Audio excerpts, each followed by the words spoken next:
Ah, I want to make my horrific sounds. we're Oh, here. you're still set to Okay. Destiny 2. Somebody wants to say hi. Oh, gonna fix it. Okay, bro. You Nikki. Go. Okay, here. Let me just I cover see you. little faces floating above you. Okay. All right, go. Bye.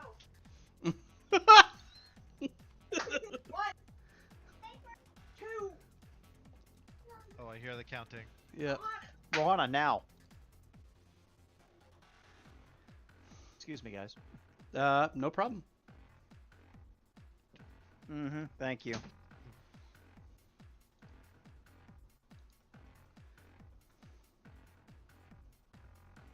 I need to get this out of here.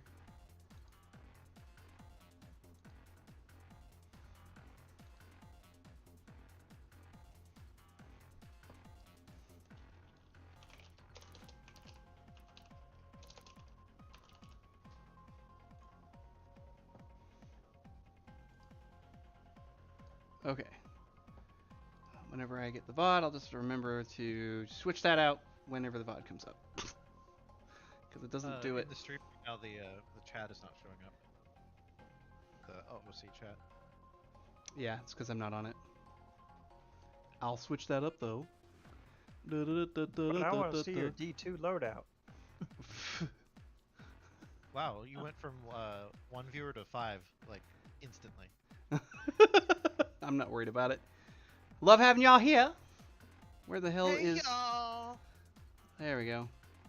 Hey, check it out. We got the chat up and running now. All right, so... Adonde ska Scott. Yes. It still has the D2 official app running because it was thought you were running Destiny 2. Yeah. I don't know if you refresh it, maybe it'll go away. I have no idea. I will try. Let's see what happens. Sorry for the confusion. Yeah, it's gone. Yeah. Good stuff. All right. Session 1, new stuff. We're so looking forward to it. I shut on a message in chat. Yeah, I see that. So Wonder what he doing. Because I didn't hear him say that he was gonna be late or anything. it's like, actually, I'm gonna be gone. Yeah, it's like I'm not here now. It reminds me of the other day when like everyone was like, "Hey, I'm gonna be late. Hey, I'm gonna be late," and I was like, "Hey, I'm gonna be late too." Yeah. I didn't want to be left out. Yeah. I did the same thing at work today. A bunch of people were like, "Hey, I'm not gonna come to the. We have a daily stand-up where we talk about what we're working on." And like 4 different people was like, "I'm not coming." And I was like, "I'm not coming either. I never come anyway, but I just want to feel like."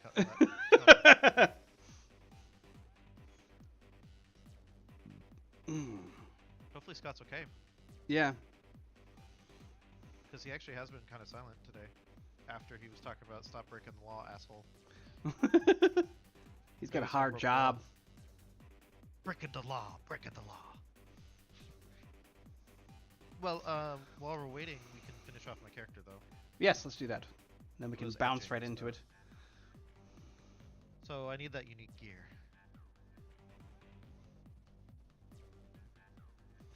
And what gear are you going to get, sir? I don't know. You're like all of That's the the- gear. Well, no, it's the one unique piece of ass. Asset. Yes.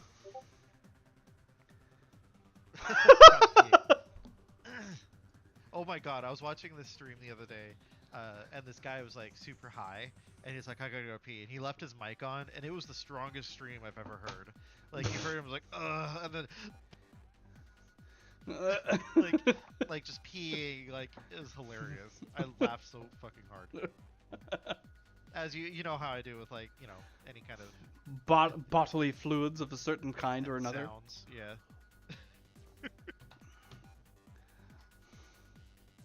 Let's see, one unique item for someone who's a you know what? Maybe a monocle that lets me see the arcane, or like almost like a aura sight kind of thing. That lets me kind of, because I feel like if I'm working with mystics all the time, like, and I'm not not mystics, but supernatural all the time, it'd be helpful to kind of peek You out, could but not you could see it all easily the have time. like a minor artifact that allows you to be able to see things like arcane script and that kind of stuff. Like Yeah, little I think that'd be useful. bifocals. Yeah, yeah. Inky!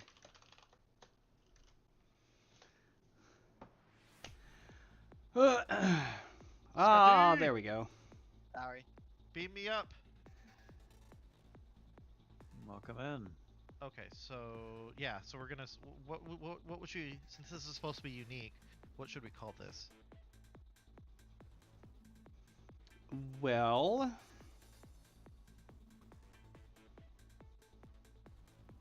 Should we call what? Oh, your My unique unique thing. gear. yeah, his unique item. I don't know exactly what to give it a name as.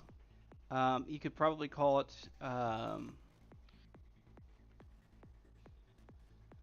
You can just call it a True Sight Monocle for now. I don't have a better name. True sight, Monica. My guy is not technically magical, but he helps with the magical. It made sense that he'd be able to see. I like it. Oh, Dr. It's, Dr. Cornelius's ocular. Come and help me, guys. I'm trying to Better make remember. this You're talking about easy. from like Hellboy or whatever. Or something like that. I'm just making shit up at this point. I'm Just make it like completely dead to ridiculous. read or Do- watch Dr. Spider-Man. Cornelius's monocle of true sight. Or, I'll do that. Yeah, I'll go shink, with shink, that. shink, shink, shink, shink, shink, with the ever escalating lenses. Yeah. Twitch TV decode. Dude, you missed it when we were just sitting here, like 5 viewers for Lunar watching. Well, What? 4, including myself. Oh, that's cool. And then Ah. we managed to bore the shit out of them, and they left. Well, I was talking about thickness and doing my chortling, and things happen. But yeah, it got awkward. I'd actually try very hard to not pay attention too much to that because I figure everybody who shows up great and everybody who doesn't can't do anything about it. Honestly, this is for us.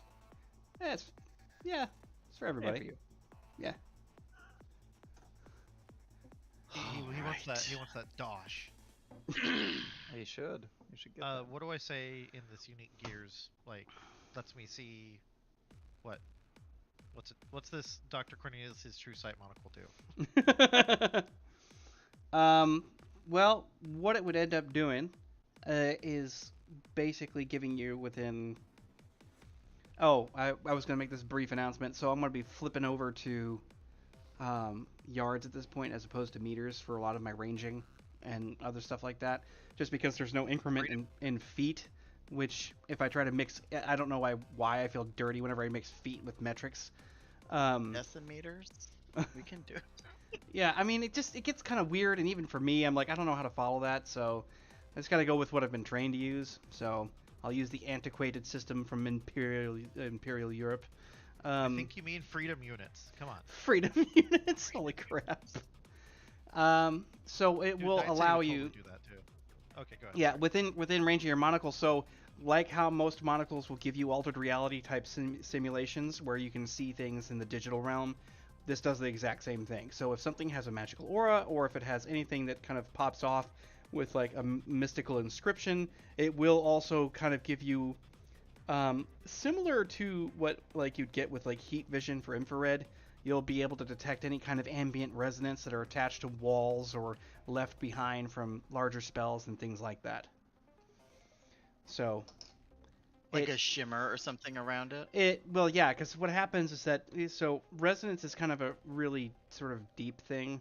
It's not just Yeah. the flashy kind of shit that comes off whenever you cast a spell or whatever. It leaves a trail. It's a minorly mutagenic type of substance, or in this case, a radiation of a sort that leaves reality at a very, very minute level somewhat unstable. And so that instability is detected usually by light or sound with certain people. But for the most part, if you're like arcanist or any kind of magic user, you could come across it and actually sense it, just physically off the body or smell it or something like that. But it's there. It comes through the five senses in a detectable kind of way. Alright, I think with that I have everything I need for my character then. I got my equipment, I got Alrighty my then. stuff in.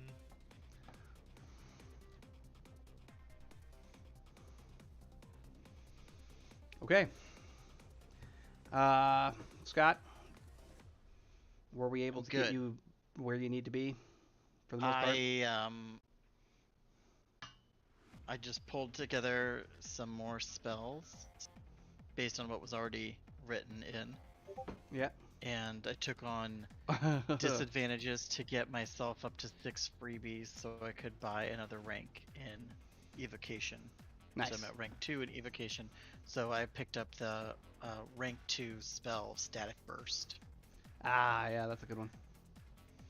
It's hard to not think of my, like, I'm like, okay, who's my character again? Like, so having to think like, oh wait, I can mess with stuff this other way or whatever. I can interact with the world in a different way. Yeah. So Well, and what's funny is that we've got Ken, who's going to be interacting with the world in the exact opposite. Like, you were all about the guns, now he's all about the guns, and he was all about the magic, now you're all about the magic. It's a total flip flop. Well, my guy's not about the guns, but that's how he interacts with combat. So I the guess, guns. Yeah. Dude, I totally didn't pick up on this because I was just an innocent kid, but the Bashir and the Romulan, like, they were a thing. Like, there was like sexual tension and stuff. I totally, Jarek, Derek, yeah, what was his name? Garrick, yeah. Like, Garrick? I totally didn't see it as a kid. Like, whenever I watched Deep Space Nine, I just like, hey, these characters, like, the way they interact is like, oh, they're best friends. But like, I was just so innocent, I didn't see any of the undertone. But apparently, they're like a gay icon in the underground. Absolutely. Like, in the underground of that show, I mean, like, because it's not canon. Like, they never were able to put it out there because, you know, networks.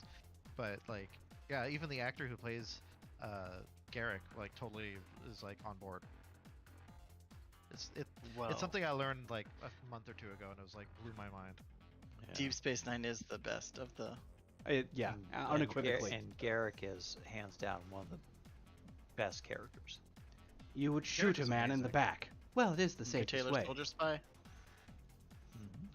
For me, my favorite is Voyager, but I definitely think that the best storytelling is Deep Space Nine. Kimmy's not watching. You don't have to pander. What? No, I just like Voyager. She loves Voyager. Voyager's great. So it was the one I grew up with. Now you have something you can talk with her about at lunch. Voyager. I love Voyager. It's my favorite one. I saw last little commercial here. Someone made a video of like they at the very start of the series they like document exactly how many people they have, how many photon torpedoes they have, and how many shuttles they have. And then this person went through the entire series and counted every single time they fired off photon torpedoes and counted down how many they should have had, how many times they added new ones, and then like by the end it was like -50 or something. Like, because there's no continuity, they just fired off whenever. Right. Whenever. It made me laugh. That's what happens when you're stuck in the Delta Quadrant. And you could just make like a lot of people. I agree with some people though. They could have done something really interesting with like the fact that the crew and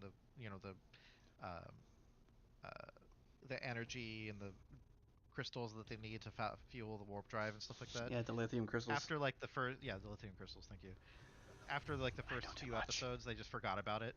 Like, it just like they always had an endless supply of shuttles that blew up almost every episode, and that was a bit weird how they could always like. I was never really quite certain how they could always like fix up their shuttles and such. Yeah, but fuel scoop. They just fly around sucking in dust, and then they make stuff out of it. I mean, however, do they make Earl Grey hot? Like, it comes from something, right? Energy. They had raw materials that are usually stored so that the. I know way too much. I know way too much. Well, reading all this Expanse, they just everything goes in the recycler. So yeah, they make a good point of it too. Anyway, sorry. Let's back to the game. I could talk about this all day. The recycler and toss it. Yeah. Welcome to Night City.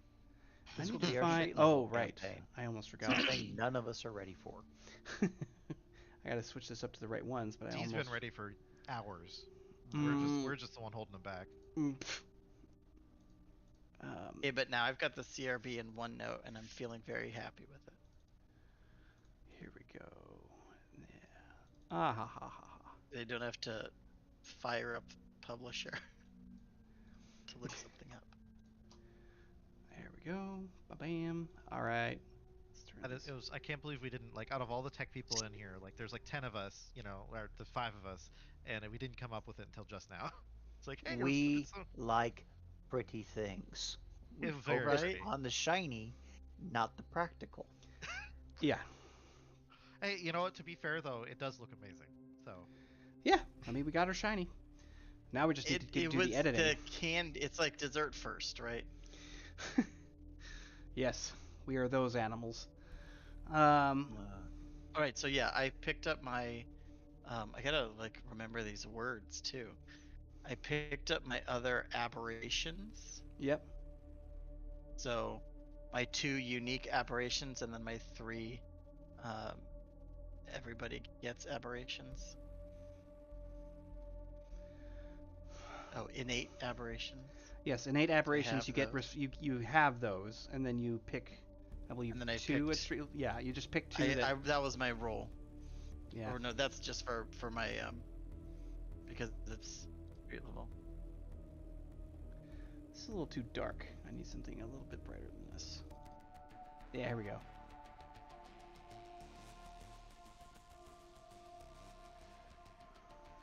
I'm just reading the stream, the stream chat.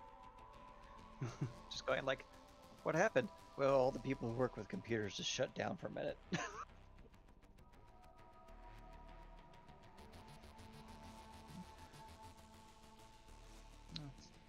It's usually about right, Harry. Please don't throw your tablet.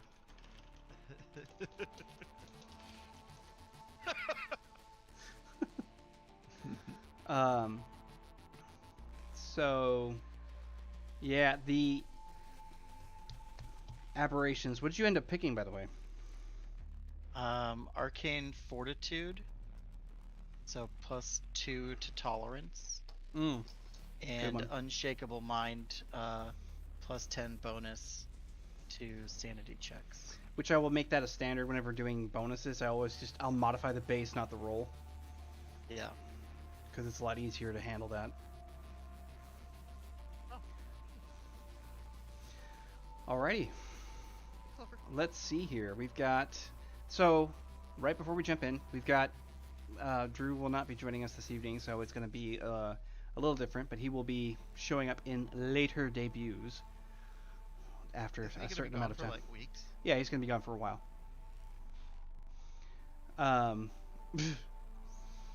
Cat. All right, so the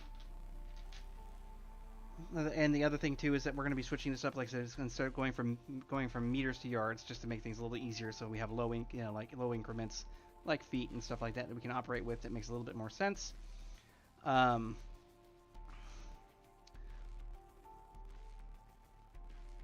Just doing a cat cam while you're talking about yards. Yep.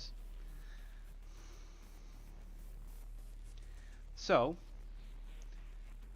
where we are going to be posted. So this is, I've been doing a little bit of writing on the side here to try and get some things sort of worked out. We're going to be in the central hub, which is in that. When you say we, New you're York. talking about all of us? Yes, you guys are all in Okay. sort of the same general area. And have you started a new notebook? I did, yeah. Yeah. Oh my god. Bear, you need to be down. She's blocking my notebook. So where are we? Central what? You guys are in the territory of the central hub.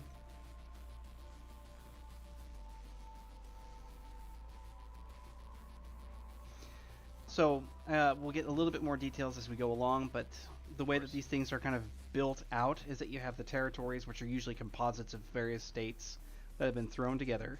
And then you have your zones, which act like they're roughly the same size as counties, more or less. But because the territories redraw the borders, those counties can be enormous or tiny, but generally speaking, much larger than your standard county anyway, since they inhabit a larger territory overall.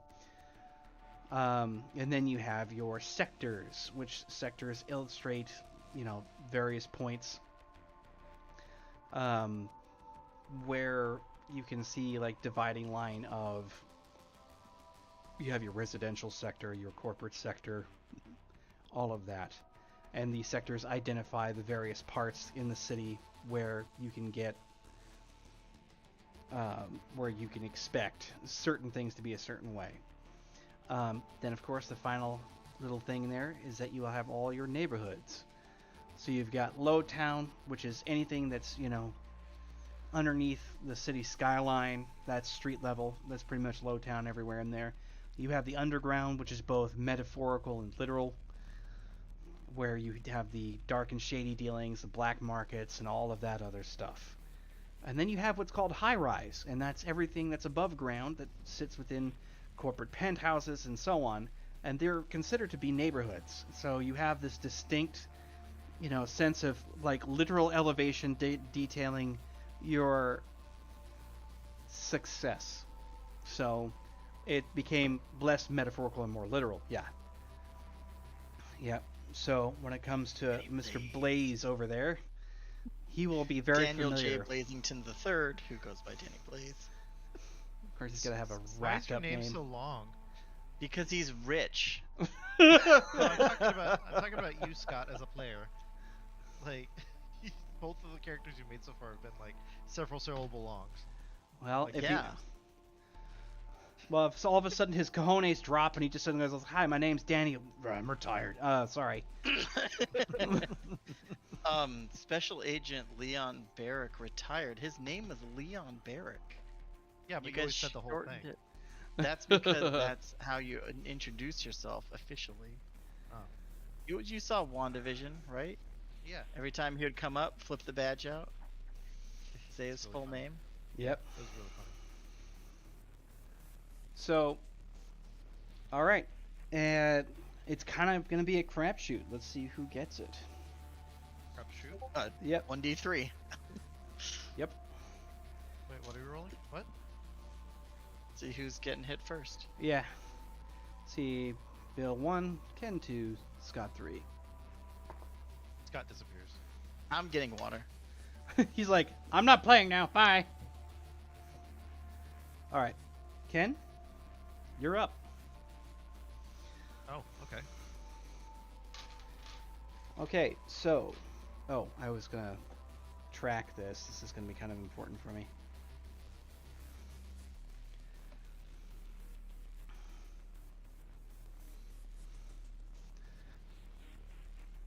Yeah.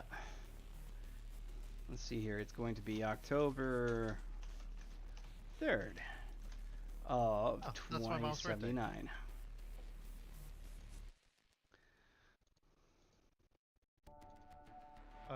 Let's see. What day? I'm gonna crack Are you open a- looking up to see what day that is? Yep. Yes. 2079, you said? Yep. It'll be the fourth Tuesday of October. Wait, what? What? The fourth Tuesday. October 3rd? Yeah, no, that's Tuesday. Oh, so what it translated what I typed was what the United Nations Day is. Oh, interesting. In 2079, it's the fourth Tuesday of October, apparently. Good to know.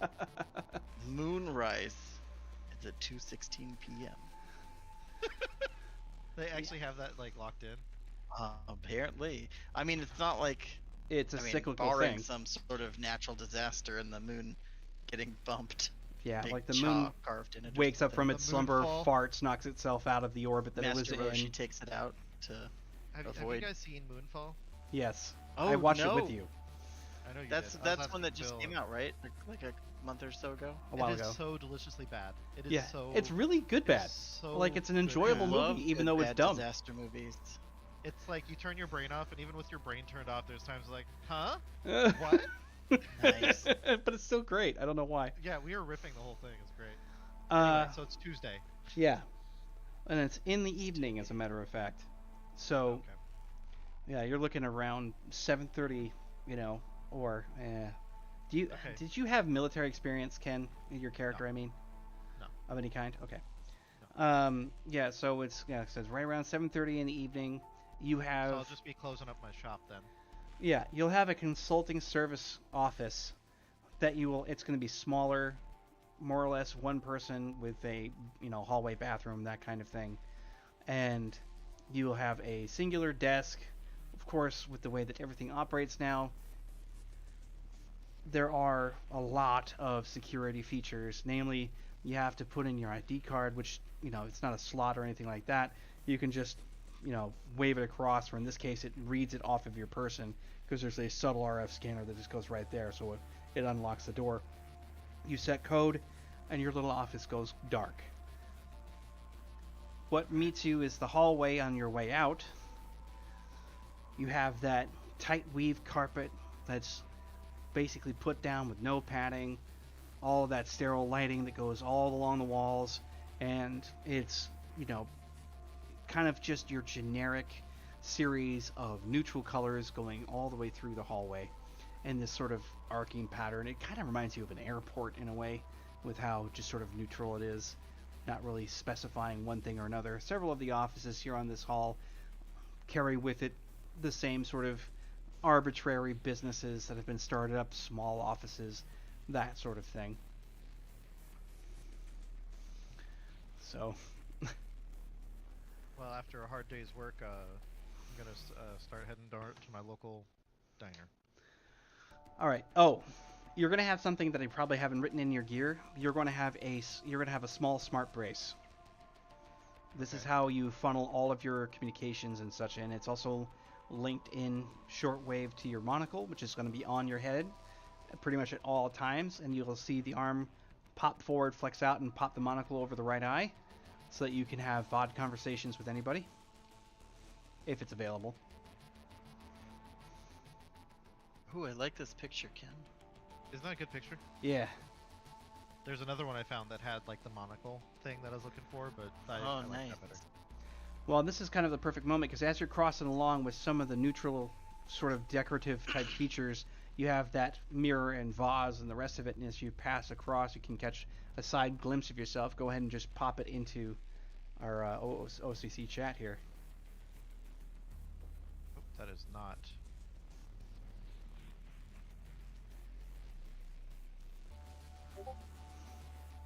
There we go. I don't know if it's going to be too large for the... A little bit cuts his head off, but yeah, It looks good. yep. A little disheveled, definitely Oh, kind of grungy, and uh, has money but not swimming in it. I'm Of getting course. like Dresden Book 1 vibes. You know Where what? he's That's like- honestly part of like my character that concept. Yeah. That like weary magician before he's like big world power, like Yeah. where he's just that like finder of lost things. That's where I'm at starting at. I just don't have the Love magic- it. I'm not a wizard. I'm not a wizard, Harry. Yeah. But yeah, so you catch this glimpse, and you're headed down the hall to the elevators, which isn't too terribly far. You happen to be fairly close, which is kind of a lucky break, means you don't have to travel much whenever you're actually going into out of the office. What's the name of this diner? Diner? I said I was going to go to a diner. Oh, we'll get to that. Oh, okay, sorry. I'm getting ahead of myself. Yeah. So, you're on the 14th floor. Of So, course I am. well, yeah, I mean, you're going to be up there where they can stash it all in. But you're not on ground level or anything like that, or on the penthouse. It's better to be in the center than to be on the bottom or top, if you're really looking at it in certain ways. But yeah, you're only a few steps away from the elevator when you actually get that ring off your smart brace showing an incoming call. Okay, just a second.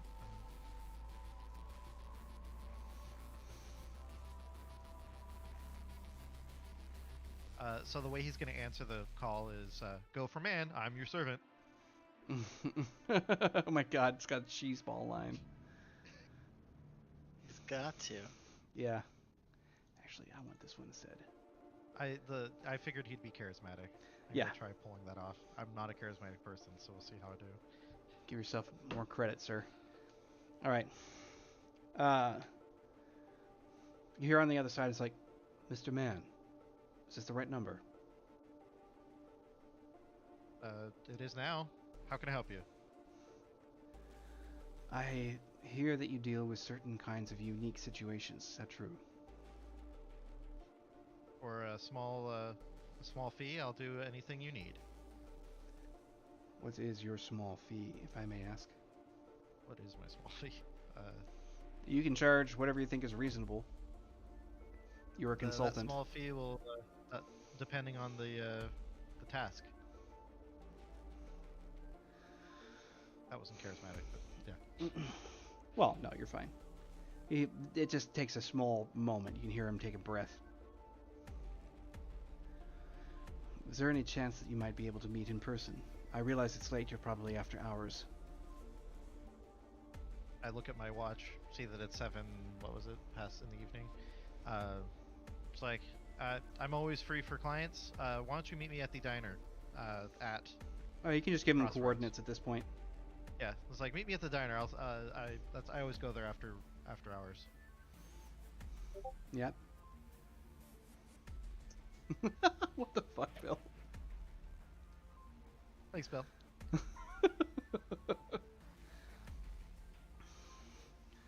All right. What's the name of the diner? Because I wouldn't just say the diner. That's not It's going to be Rodney's Roadhouse. okay. Okay, cool. There's actually 2 reasons I want to go there. Now that I have this phone call, just for everyone else in the room that's listening. The first is that he wants to have some of the apple pie. The second is that this is a pretty well trafficked diner, and there's not typically lots of people there, like or at least 2 or 3, no matter what time of the day. And so, as far as safety reasons, he's not alone. That's why you would go to a place like this, you mean? Yes, Gotcha. that's the way he thinks about it. He thinks about different ways to be safe. Like obviously in his office, it's somewhat safe because you're like 14 stories up and stuff like that. But this is off-hour stuff. Anyway, Well, he's like, I have the coordinates you sent. I will be there maybe 40 minutes. It's a bit out of my way. do you like pie? There's just kind of this hesitation for a moment. It's like, I do. Oh, you'll love this place. They have the best apple pie. I'll get you one warmed up. Thank you, Mr. Man. I'll be there. I'm your servant. Line goes dead.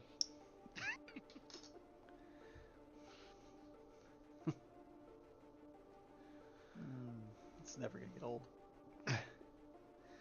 All right, so you're going to be headed to Rodney's Roadhouse, and we'll give it a short skip here.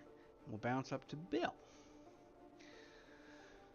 Now, the irony of the situation is that sunlight is always kind of a problem, and it's not really well understood exactly when or how a vampire's biology knows when it's safe to move, but you just do. You can feel the sunlight drifting away, or the fact that the shadows have grown long. It's just a natural way of being anymore. You don't really contemplate it much, but it's a natural thing now. And when your eyes pop open, right around 8 p.m. on this sort of growing chilly October evening, you notice that it's a little earlier. Or actually, in this case, it's a little later than what you would normally wake up.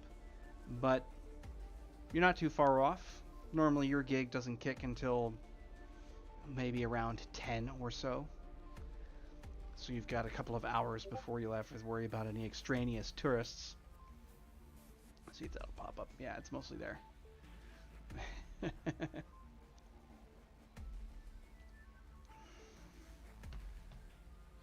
That's awesome. No, that is Malcolm McDonald. That's the name of your character? Yep. And forgive me, the names won't be on this time because it looks like the columns won't match up, so I won't be able to put them up. We'll have to deal with that at some point. But yeah, so Malcolm, you arise from your slumber at this point, not feeling terribly offbeat. You've got this small little place that's near the Central Park experimental site, which is the main key element of why you get tourists or why they even show up, because 14, 15 years ago, give or take, there was a massive experiment. And having been around the place, you know that science has nothing to do with it. Central Park is a huge, massive folding of space and time in the midst of Night City, but done in such a fashion that it is in one way permanent and in another way absolutely subtle. It is a haunt of the Fae, and they come through here often. There are also going to be sightings and other strange things that commonly go through, and your tour route more or less circumnavigates all of the more problematic areas. However, it does have a tendency to attract attention, oftentimes from the more youthful to, kind of morons in their mid-20s who are wanting to kind of just see things, or if they're just bored, they'll... Which hits his moral imperative to make sure they don't wander off. Yes. But there are plenty of things within the Central Park Forest that, because the expansion of this is like, the original park in and of itself was pretty large, but there was some shifting and moving, and now it's fracking huge. Like, the whole place expands much larger than it ever was. Miles and miles of it. Almost like a miniature natural forest that erupted all of its own accord. And the experiment was also... partly responsible for the destruction of a pair of towers that were well-renowned houses of vampiric prince and princess that no longer are here.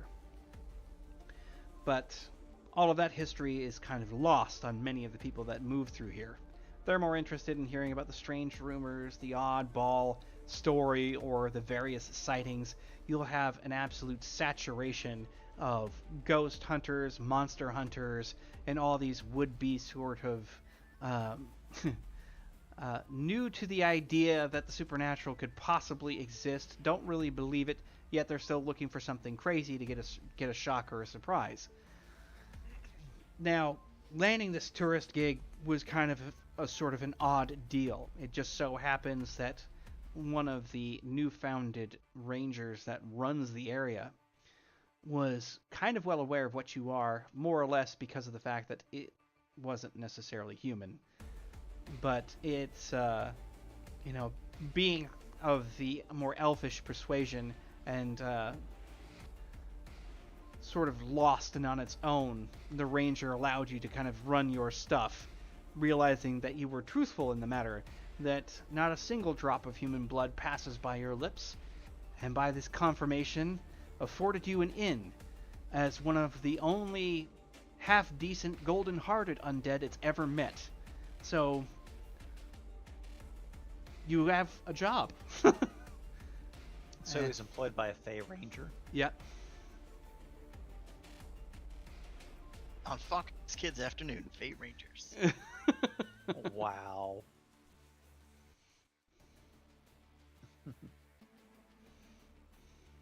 Okay.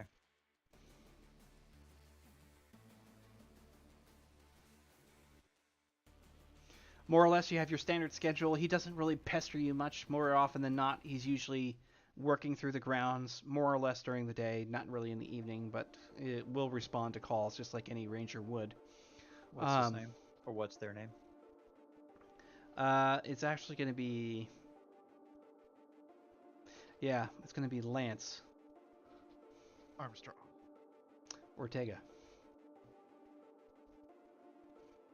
Ortega means Armstrong in Spanish. That'd be hilarious. It doesn't. That's why, yeah. That'd be hilarious. Lance with emphasis. Brazo fuerte. Okay, thank you.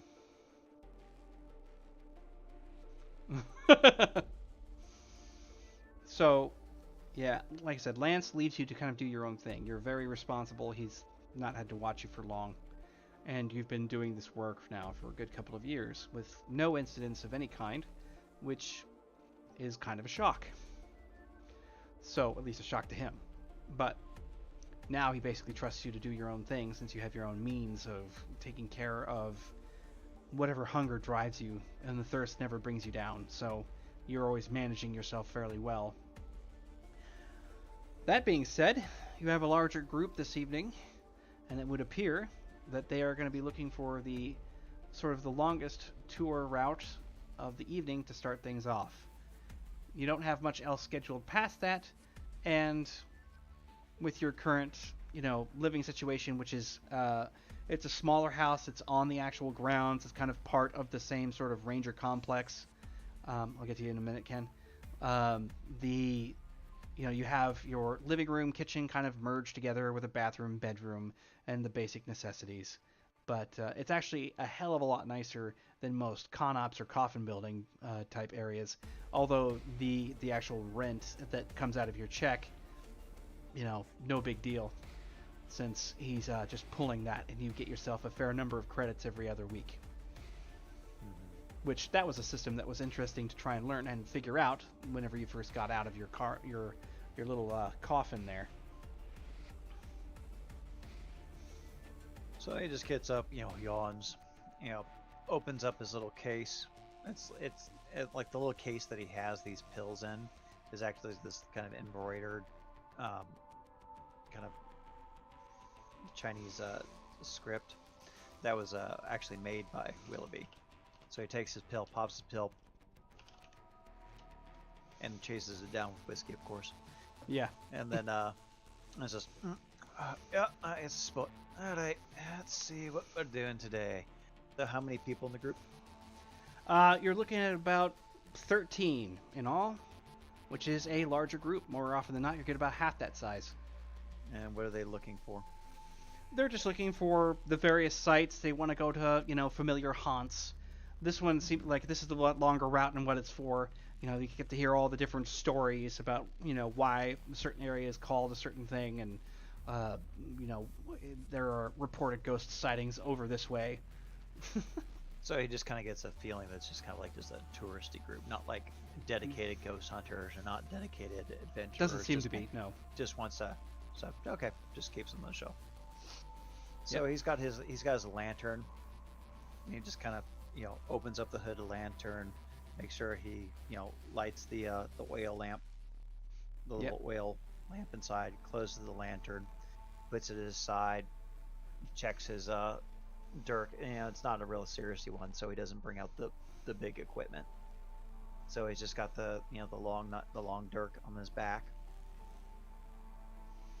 and then he just laces up his combat boots, because the combat boots are so much better, superior footwear nowadays. So he just loves footwear nowadays. He's like, this is fantastic. Have you heard of Nike? I love it. So he's got that entire, he's got the blue bonnet and his family tartan and everything else. But it's a great kilt. So it's like this yards of fabric, and you see like instead of like you see the white shirt, but it's kind of like rolled up to his sleeves, and he's kind of got like a leather vest on top of it, kind of just a little bit ruffled because he's just waking up in the morning. And of course the combat boots with the long stockings, and he just kind of meanders down to where he expects to meet the group. All right. Well, I mean, you take care of yourself, clean up. There's not a lot going on. I mean, you don't really suffer from sweat or anything else. You more or less shower just to get the ambient dirt off, because you need to be dusted apparently, since you sleep still as the grave, as they say. God, dad jokes are starting to get into me now. What is it, Ken? I was just, for meta knowledge, I want to know, you mentioned tour multiple times. It Tour. sounds like it sounds like you're giving context clues on what our man's job is, Malcolm's job. So Malcolm is a tour guide for people within Central Park. He is tasked with keeping them on the safe routes. Which, If you remember when we were last in Central Park, there was some crazy stuff going on there. And that's why Yeah, this too group much. that you're seeing is like, they're a bunch of tourists that want to just see spooky things. And you're going to take them to like the jump out stuff that you guys have No, prepared. because the jump out stuff literally is the jump out stuff. Well, I know, but that's what I mean. It's like the really rumored tame- places, the like, this is completely real. Crazy wizard peed on that rock over there. Jagoz. Well, see, that's true. Right. But So- not dangerous necessarily. There's resonance. I don't want Yeah. that resonance. As it Oh, yeah, you can is, hear me. we have, you also have a slight warning that's on your tour group as part of the amended notes for those who are supposed to be showing up. Because tours are not booked or reserved to such a degree that you have to worry about losing space, but you are notified whenever anybody of interest decides to come on one of these things. And as a matter of fact, you have one. There is what looks to be a corporate kid who's going to be joining. Man, this is like too hard hit. That is really intense. I know, Oh, right? Yeah, we'll just turn it all the way up here. There, let's bring it to something else for a moment. Nope. We're back to this. So, what we have going on with the, this kid. Apparently, he's part of corporate money that's in the nearby area. He has a tendency to be, and this is all like side notes, not anything that you would normally have gotten, because thankfully, Lance is fairly decent, or at least anybody who decides to call these in has a tendency to identify problematic people that would probably show up. But it looks like you've got some corporation or some corporate guy's kid coming to show up. Goes by Danny, apparently. Has a record of being either aloof or problematic, depending on how you want to look at things. But more or less, it looks like he's going to be part of the tour. Not really an explanation as to why, but it would appear that you're going to just kind of keep yourself under the, just under the right microscope, because, those people that are usually more wealthy have a tendency to be an issue for like the smaller businesses, etc. So much personality in that mini. I just need to look at this up close here. Oh my god, the cocked eyebrow and everything. Good lord. Mm-hmm. Yeah. That's the part that sells it for me. Yeah. So, yeah. At this point, you're getting prepared to go down and do your tour. Now, Danny, on the other hand, is inside of what would happen to be a Razorback AV headed to this destination. And the reason why you're here is that your mother has had a little bit of enough of trying to deal with your time and wants you to go out and go do something in the real world, sort of thing. Wants you to kind of experience something a little bit different than just being behind all those screens, reading whatever else. She's more interested in you finding some measure of experience, even if it's something that's going to be as banal as a tour through Central Park. Now, you've never been. And honestly, the place has got a lot of weird-ass rumors and stuff to it, but who knows? Something may happen, but she opted in somewhat begrudgingly to do it at the late night tour because that has the biggest chance of having something at least halfway exciting occurring. So your tour doesn't start until about 10 p.m. anyway, or at least that's when it says to go off. It could be earlier depending on when everybody gets in. But you're on your way there, and you're only a few minutes out. Of course, your holo screen that you've got up in front, you're just kind of like laid back and just watching certain things go on. It's kind of an amalgam of different streaming services that are kind of pushed through, and you can just auto-select whatever you want. But then there's an incoming call that interrupts all of that. What? It's like, listen, try saying hello. It has a tendency to warm people up to you a little more easily, okay? And it's your mother who's talking. Yeah, but I know who's calling. It's like, all the more reason to do it and be more polite. Listen, You have to like me. I'm your favorite. you're my only son. Exactly. So, what? I was just going to Get let one you of those know voice that you changes. should be able to I get get back to... You should be able to get back to the penthouse, no trouble, and you can stay up this evening. I don't mind, just as long as you keep yourself out of trouble, okay? I have some things that I need to take care of, so I don't intend to be home when you get back. Yeah, glug glug. Okay. All right. We'll talk again afterwards. Try and have fun. Yeah, Barnaby's here. It's not gonna be a problem. Uh-huh. Just try and have a good time. She says goodbye, and like the call ends. He makes some whatever the current gesture is that you do to parents that they don't understand. Right, like whatever. Zoltan. Anyway, so he's so Barnaby is his. Did you Zoltan? yeah, Zoltan. yeah. Barnaby is his butler Fucking Bill. slash driver, who is How do you spell Barnaby? Barnaby. Yep. Okay. Because he Butler can't drive slash driver. himself. Yeah, he can't. Manservant. He can't drive himself anywhere. So Mm. it's his Alfred. Driver Is he at a the very suffering least. Alfred or Oh yes.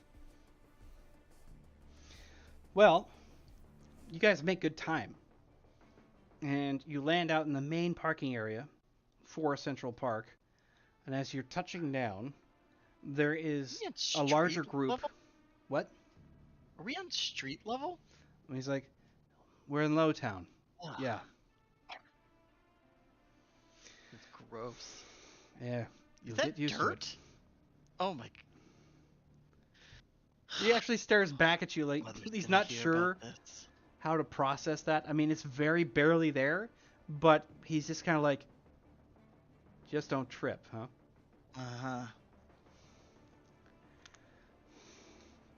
And when you touch down, the the wing opens up, and you come stepping out. Of course, at this point, he steps out with you and takes up pace behind where you're at now. He's not technically a bodyguard, but he can act in that capacity. He's just kind of there as sort of chaperone to stay as far back as possible. Oh yeah. I'm putting off like Marty McFly Jr. sort of vibes. Like that's his. Just he's too cool for everything. Right. is it the one with Patrick? I don't know. I googled it. Back but to the Future too. no, sheesh. Apparently that's the thing the kids that do these days that no one, the parents wouldn't know. Oh, I have Is it the absolutely one no with the idea. little like the little emoji with the thing pointing at the hand? I have no Sheesh. idea. Let's pretend that's it. Whatever this was, I remember that one. This is what I'm seeing. Inky Yep. Beanie, did you have any insight as to what that rude thing is that kids do that parents don't understand? Well, I this I is only one know of the those really things. old ones, like bite my Yeah, tongue I at bite the my tongue- yeah, bite my thumb at thumb the. you. What Yeah. the heck? I have that no what it idea is? what that is. It looks like What's looks like effective then? this. Looks like this. Yeah, they're pointing. And you're like, like What does That's- this is how old I am. What does sheesh and pointing at your arm mean?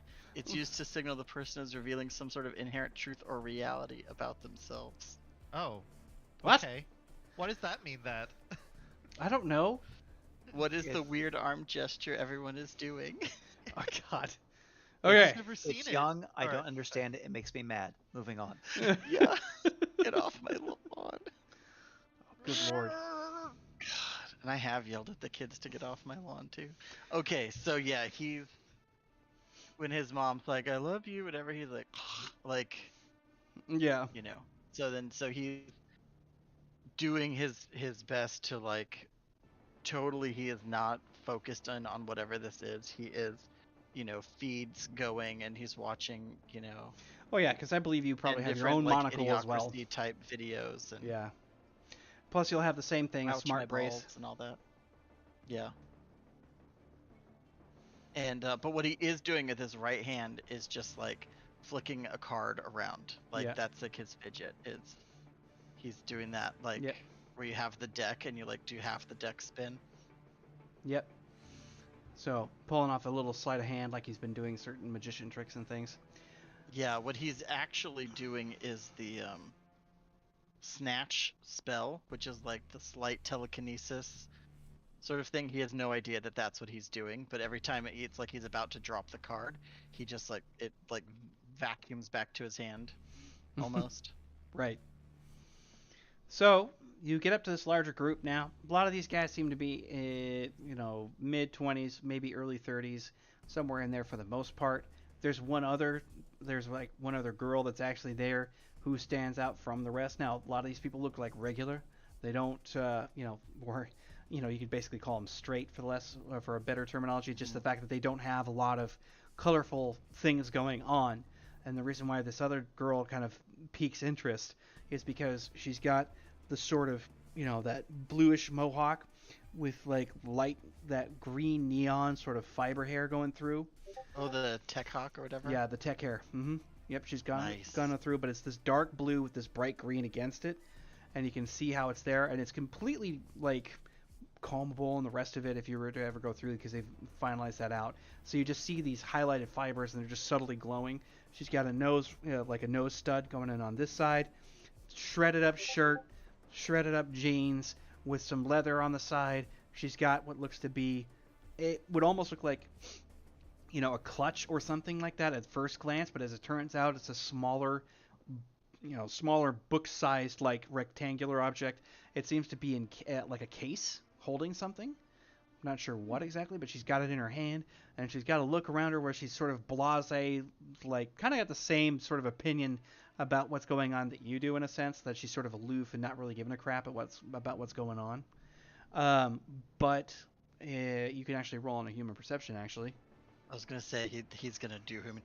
Part of his deal is reading people. So Yeah. And those rolls were investigation and awareness when he looks at the group. When the group finally arrives and groups everything else, Yep. he's going to use awareness investigation, so he knows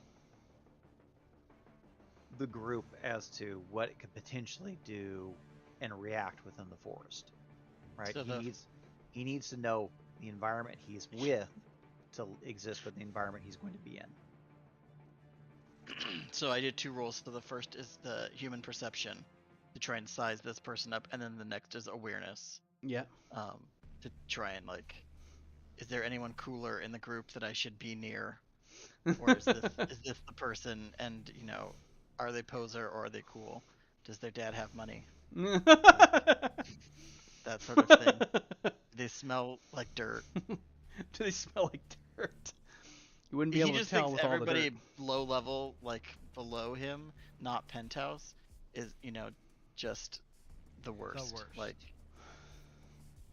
Well, I think one of your innate aberrations is being able to like sense and feel any kind of ether around you. Yes.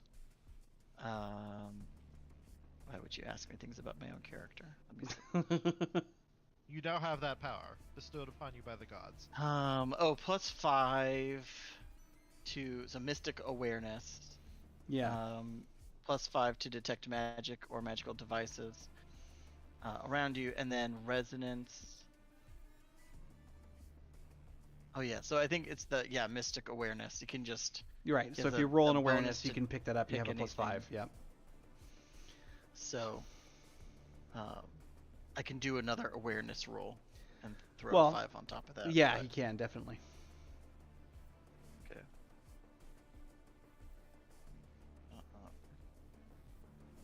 So a 20 to pick out anything particularly. Yeah. magical. You actually get a sensation of resonance all around this girl. She's littered with it. Nothing like extraordinarily potent, but you can feel the staticky nature of something that she's got on her person. And there are several of these objects on her. The other thing too is that when you're looking at her in terms of trying to assess, she may look like she's loose, laid back, and nonchalant, but that is not her demeanor. She's that that coiled spring sort of. Yeah, like she's Oh, very lazy, very relaxed, very comfortable with what she's doing, but is very much ready to move if needed, and she's watching every single person, everybody. So yeah, within 5 yards, I can have that enhanced magical perception. Yeah, she's well within that right at this point because you guys are all kind of standing as a crowd. It says meters, but I changed it to yards. Yeah, like I said, we'll change that stuff up. All right. Bouncy observant person. So yeah, so he's just kind of looking around, checking his, checking the time, okay. And then he's kind of like making all his snap judgments on each of the people that he sees. And Yeah. just filing them away, useful, forgetful. Yeah, more or less, you just see people with mediocre means and more or less forgettable silhouettes, while she sort of stands out. And it's, a nice mixture of male to female for the most part right now. Well, the man who becomes your tour guide also ends up garnering your interest as he approaches the group in full kilt, full gear, combat boots, shit you not, and has a sort of pale pallor to him that's a little unusual. And you just kind of get this look, and it's so. Malcolm, whenever you decide to introduce yourself to said group, since they're here early, it looks like you're ready to move. So he just kind of claps his hands together to get their attention. Ah, ladies and gentlemen, it looks like you're here for the tour. So, what we're going to be doing is we're going to be taking the long route today, as has been going about. Now, you will want to stay to the pass. This is still a wilderness area, and due to, well, the nature of its scientific endeavors and its expansion, there are certain areas that are particular hazardous to your immediate and well-being. As such, please be courteous enough not to wander off, because if I do have to find you, I may not find you in time. Now, that implication aside, does anybody have any questions? Well, nobody seems to, you get a few titters and people just sort of like, we're going to be seeing some of the major areas around here that's got like rumors and stuff, like some basic questions that come popping up that you normally get. Oh, absolutely. We're the tour of course includes, and then he just starts listing off like the major ones that they're on that are just completely safe. Yeah. Yeah, there's And like a slate rock that has, they have definitive measurable power to them that you're aware of, but nothing that would cause any kind of like reaction. Mm-hmm. Yeah. On certain areas, but of course that have, the less, and he just kind of winks at that person, a more seedy history to them. But, there's always a story to everything. Hmm. Now, what did his awareness and investigation of the group? Well, Okay. let's see here. You got a 13 awareness, yeah, and investigation 12. Mm-hmm. So, what you've got is something intriguing. The girl that is taking the interest of your young corporate individual, as he's sort of like determined from what the looks of it. There's also an older man that's following close behind him. The man's wearing a sharply tailored suit. Most likely probably armored in some capacity or another. You're not entirely sure exactly why your instinct reads that way, but it's his demeanor. He is always staying close to your young wealthy client, and just kind of trying to keep within earshot, but not like arm's distance kind of close. But he's keeping a watchful eye on everyone in the crowd. He's keeping a particular interest out of the askance at the young woman who definitely catches your interest as well. She seems similar to this other man, but far more ferocious than him in a certain kind of way. You don't know exactly what it is about her that's in particular. It's kind of her mannerism, and you having grown around individuals who just have a certain kind of fire in their ability, she kind of strikes you as being one of those kinds of fighter, to say the least. But she's staying she's staying with the crowd. She's giving casual interest. She's definitely playing that part, but you don't really know exactly what she's got going on. She's a very unusual customer, to say the least. Alright, if anybody else needs the restrooms, they're right over there. Please, it's going to be a long walk. There's always a tree you could use. But, if you don't want to be that, yeah, just take care of it now, and then we'll be off. All right. So, obviously, the people that need to relieve themselves, people don't. And then you move to your tour. You get through maybe the first third. It's, exactly as you might expect. Nothing untoward seems to be happening. Your extraordinarily rich client happens to be bored out of his damn mind. The girl, again, displaying nothing but casual interest, and all of the other people are kind of talking amongst themselves. You know, you kind of get some riffing does occur. It's just kind of like, what a joke. You know, just kind of, you get that sort of thing about certain sites because there just isn't anything like popping off the top that's gathering everybody's interest. When are we gonna see something cool? Stuff like Right. that. When are we gonna see something cool? You need to get some helium. That's what you need. You need Well, to get I some mean- helium, just suck it in. Whatever the word, cool temperature-wise, I suppose. That's right. He's not It going is- to be terribly familiar with this this- slang. This is about as entertaining as you want it to be. You get what you put into it. Now, and then he just kind of talks about the different wildlife that exists within the forest. So he's basically being his conservationalist self. He actually has a very genuine passion for the wilderness, and he almost describes it as one would describe the cityscape itself. He's giving personality to the actual environment. He's weaving the story. Correct enough. So, as you're all standing there like that, let's see here. Okay. Since you're the tour guide, and so Danny and tour guide, I want you to go ahead and make your awareness checks, just general. This is not going to require any kind of mysticism involved, per se. –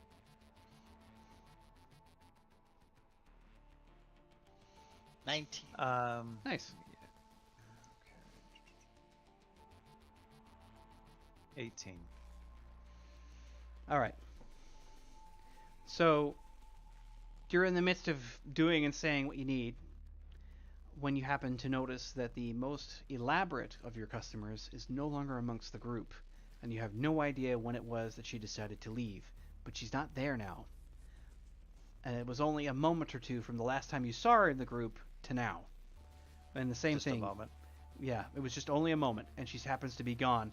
And Danny, you noticed the same thing. She was right by you. You got sort of sidetracked with some of his descriptions. Turn around and realize that she's gone. Okay, one. Okay, he's gonna continue his spiel. Oh wait, there we go. Exploded. Ah, exploded. Exploded! Are you like in the hunt now? So 24 for tracking. So Okay. he's continuing to, he just stops for a minute and starts telling, it's just like, no, if you take in particular, and he's just kind of, as he's talking, his eyes are tracking. Right. So his body is talking to the group, but his Right. eyes are completely elsewhere. And he's tracking, he's looking for any indication as to where this person has gone. Because his perfect record is now ruined. Oh. Well, it may be ruined. He'll recover. Recover the body, it still counts. Yeah, right. Oh man. So yeah, you follow out and it looks like she moved very quickly off trail and headed further eastward and slightly north because the trail cuts from, west heading eastward, then follows its way down south in sort of this wide U-shaped loop. So she cut out east and started heading north. So then he claps again to get all their attention and says, all right, and it seems, while I was diverting my attention explaining everything else, one of our elsewhere party did not listen to my warning. Which means they have absconded. Now, has anybody seen the young miss with the rather vibrant azure hair? Every people is kind of looking around. You can see one guy who's just kind of like, yeah, I don't know where she went. Okay. Like, He points at the gentleman in the suit with the armor. Mhm. And he says, sir, can I have your name? Don't it's talk to Barnaby. him. Ah, Mr. Barnaby. Don't talk to him. I'm going to Why actually are you have you talking? take the group immediately back, if you wouldn't Oh my mind, God. please. Do you understand my meaning, Ken? And he's like, I understand completely. They are to go back. No stopping, no moving. Immediately back. No questions. You hear sounds, you go. Clear? Clear enough. Folks, I owe you a tour. A tour which will be, of course, reimburse to you. But please sign up again, and we'll make sure when we have party members who do not decide that they want to wander off with it shouldn't be. Mom's gonna hear about this. Now, if you'll excuse me, Mr. Barnaby, I trust that I don't have to have a conversation if any harm comes to them. None needed. Fair. A pleasure speaking with you. Nods his head. And then he just goes off. But here's the thing: we're gonna do a stealth roll. Yeah. So he's gonna start tracking, because he knows his own type from his past. Yeah. So when he sees Mr. Barnaby, he knows he can trust him. Yep. Right. Didn't catch. Is Danny sticking around? 16 stealth. Or Danny's gonna do what he wants to do, but he's gonna pretend to go with Barnaby and then. Well, yeah. So you start moving out, and he's moving forward, and stealth of 16 is pretty damn good. All right. So in this case, if you want to roll again, Danny, because there's going to be something that comes up here. Or awareness. Yeah. You'll get the +5 this time, though. Oh, alright, so 25 then. 25, yeah. Woo. Really aware. Yep. So you are moving along. Barnaby's moving. He's just like, all right, people, let's head back where we came from. Let's not divert. Let's go. And so he starts moving them out. So you're, of course, just kind of trailing up just out of his peripheral vision. I'm gonna, fake tie my shoe or whatever. Right. Well, you'll do that, but you'll also just kind of like step outside because you know Barnaby will stop if you stop. So you're basically just keeping and slowly moving your, like every single pace. You're kind of one step a little further in distance. When you're starting to do that, you get this pulse of something way stronger than you've ever felt with any of your tinkering. And it comes right through the ground, through all of the ferns and everything else. Even the moss has this weird resonance vibration, and you can feel this just emergence of power come washing through the area. Nobody fucking else notices. Nobody notices. You're like snap right over there, and you start looking towards the source because you can feel where it's coming from, and it happens to be that you kind of catch sight in a far distance out there in that brushy wood, just where she's going to be standing, because you can catch the subtle hair kind of coming up at that point, and there's something that's starting to happen, which is going to be of keen interest. He's reminds me of the GIF. This better not awaken something in me. So and as he goes, he puts his hand on the lantern. Yeah. And then peeks a little bit of the lantern. He hasn't activated it yet because Right. it actually takes. You're just a lot using of it like a SLR. regular lantern. Yep. He's just using like a regular lantern, but he's moved his dirk further up on his belt, so it's more of an immediate draw. And his hand's just kind of casually lilting there. Right. So Danny sees something hiding in the tall grass. Pokemon.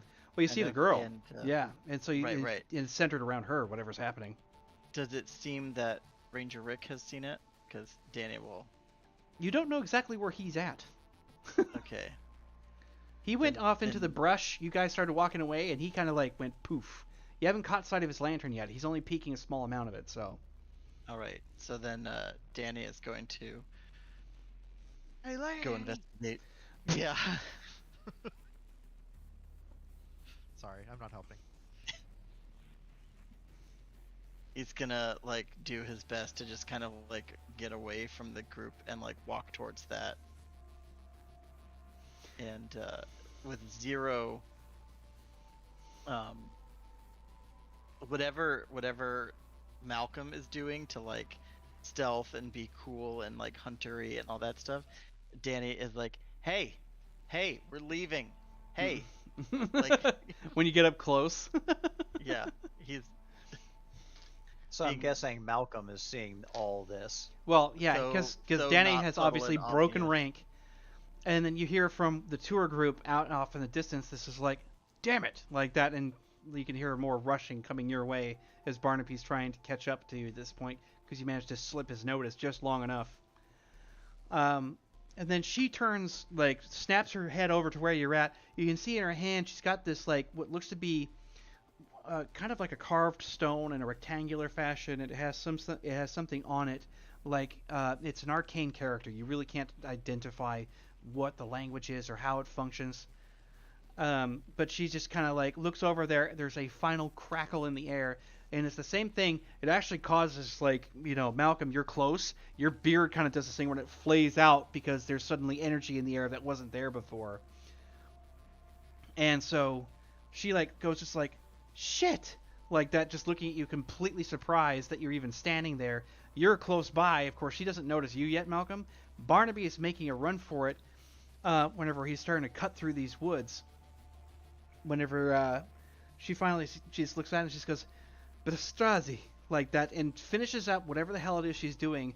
There is this snap in the air, a large crackle that goes all the way through. You get goosebumps all the way like across your body, everywhere else in this pulse, and this nasty-looking like jagged fracture appears in midair from ground level to about 7 foot up, and just peels wide open and becomes sort of vortex in its own way. You guys are all like drawn right into it, and you can see something else happening. You're flipping those cards, or you had them in your hand.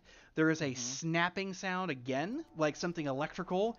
You see the cards get hit. You feel your arm go numb, and you just kind of do this number, and you go whoosh like that, and you get sucked into whatever this is. But you realize that some kind of diversion of energy is what came through, and the same thing. Like, Malcolm, you're just like, your feet go skip, skip, skip, and like that, and you just come up off the ground, losing all leverage, and start hurtling through it. And she goes So much for first. stealth. Yep. So much for stealth, yeah. So all of a sudden you just hear this. You see Malcolm like appear just out of the shadows of the forest, going, for fuck's sake!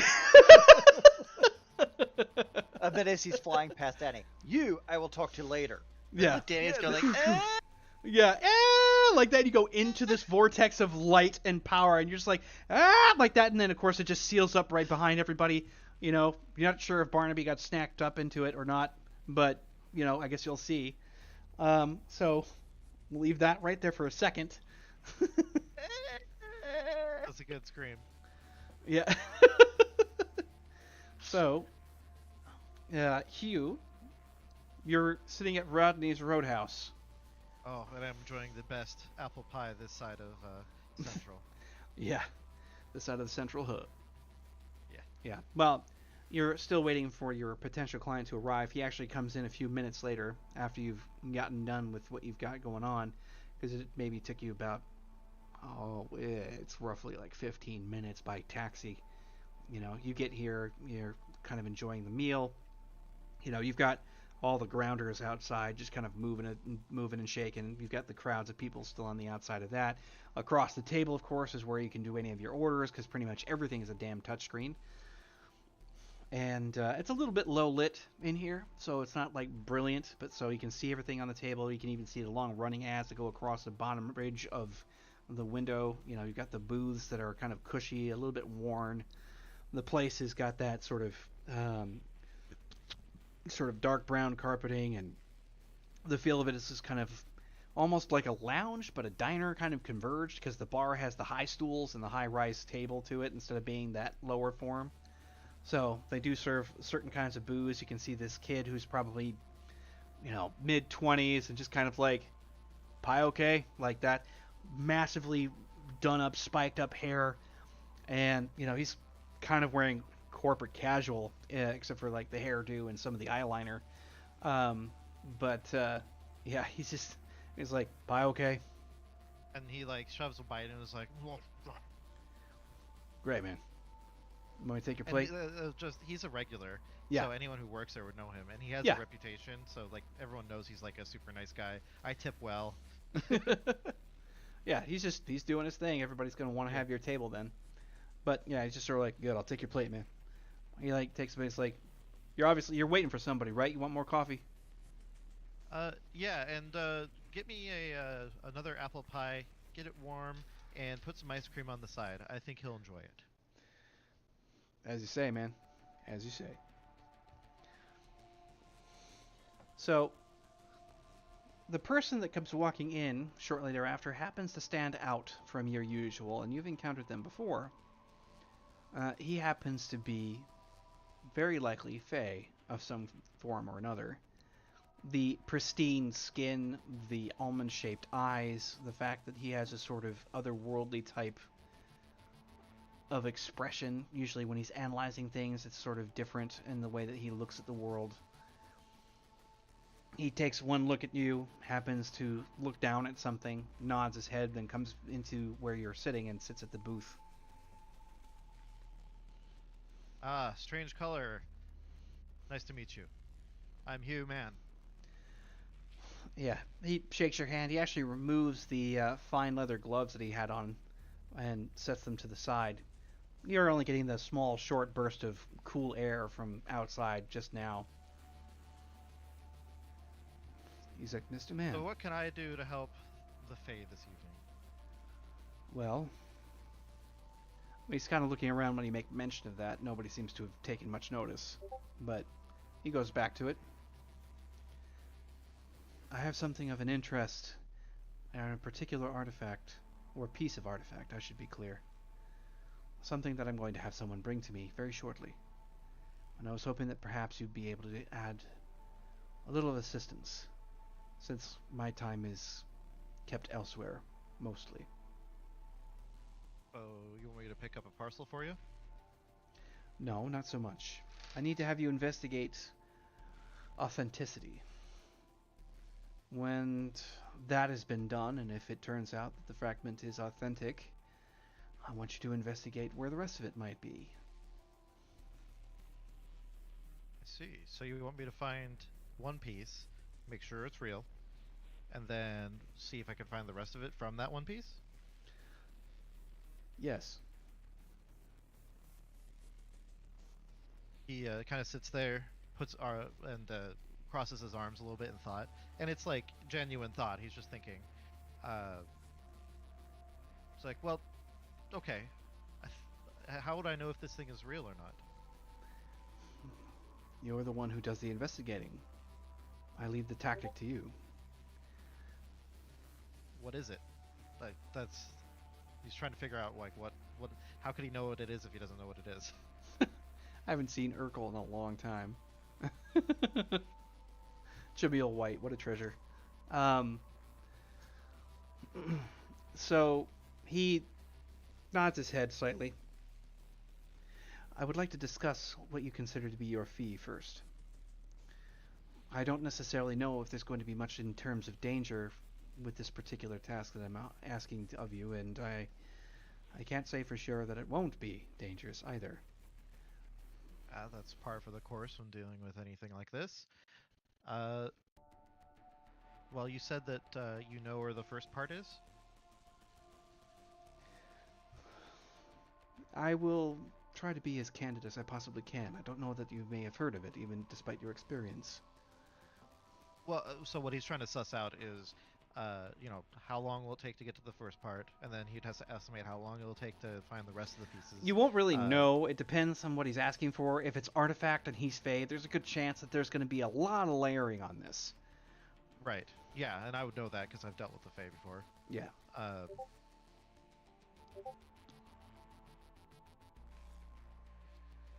We got Charlie joining our server. Hi. Neat. I said it that way because I remember the horses. Charlie. That kills people, Charlie. Fugu. Sorry, that's like one of my favorite ones, the fugu fish. Anyway, so his fee, metagame for a second, I want to talk to you, D. What would be a reasonable fee, you think? Because obviously there'd be a retainer, right? Like, there'd be a certain amount of money up front because I gotta have payment while I'm working. And if the artifact is anything authentic, but more or less this is probably how you'd parse it out. You'd say it's like, okay, 1,000 up front. This is going to deal with getting, authenticity verified and the rest of it, because you're also accounting for your expenses. So 1,000 up front, 300 a day, depending on what's going on like this. And it looks like he's got the cash to pull it off, right? And I'll keep, of course I'd let him know that I would keep strict, what I'm spending on and expenses and stuff to make sure that he knows that I'm actually trying.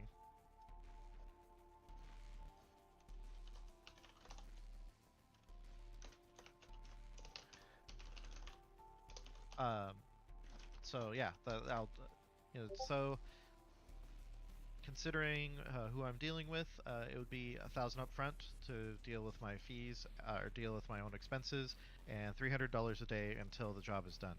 I'll make sure to keep a tab of what I'm working on, so you know that I'm working for you. He just nods his head. It seems like it might be a bit steep for him, but he doesn't balk. You can tell when a client doesn't necessarily have the cash whenever they shudder a little bit. We use credits. He got the C in there too. Nice.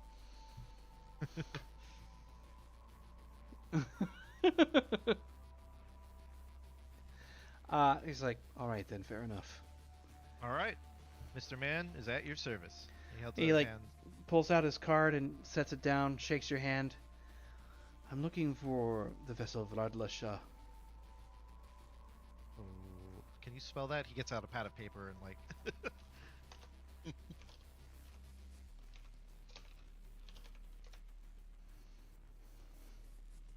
Oh, that is totally not what I heard you say. Okay. Yep, That's in Vladlasha. character, by the way.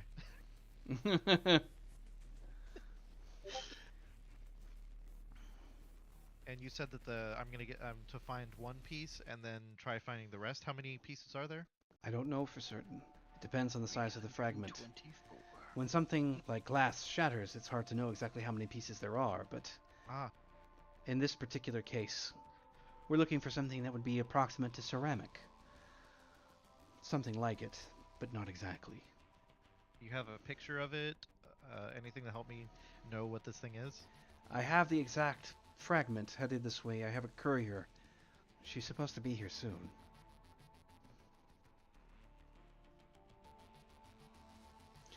And she will present you with a piece that will give you some kind of a starting point. If it is truly authentic, the rest of it should be easily found, and, well, easily in the sense that you should be able to find a means of acquiring the rest. And if you can, I want to be informed of this, and I will definitely find a way to double your fee if we can complete what I need. While he's like kind of mulling that over, he like waves over the server and is like and points at the. Oh yeah, he's headed that way. He's got the Pi Ala mode.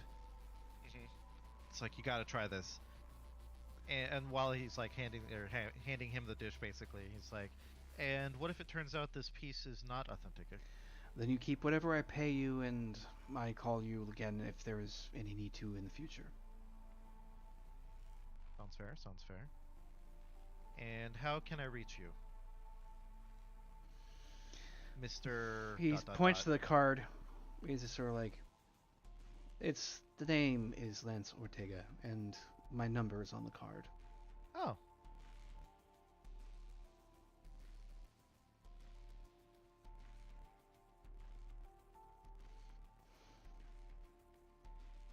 Second.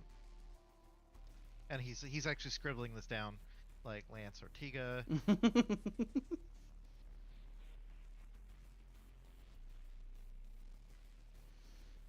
And then once he's done writing, he kind of puts the pen down.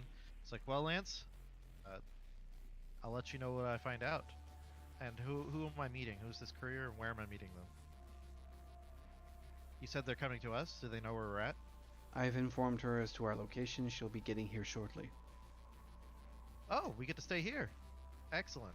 Yeah, he just Does she want some puts pie? a bite in there and says like, I don't know. Like he puts the piece of pie in his mouth, and he kind of chews it for a few bites, and then goes like,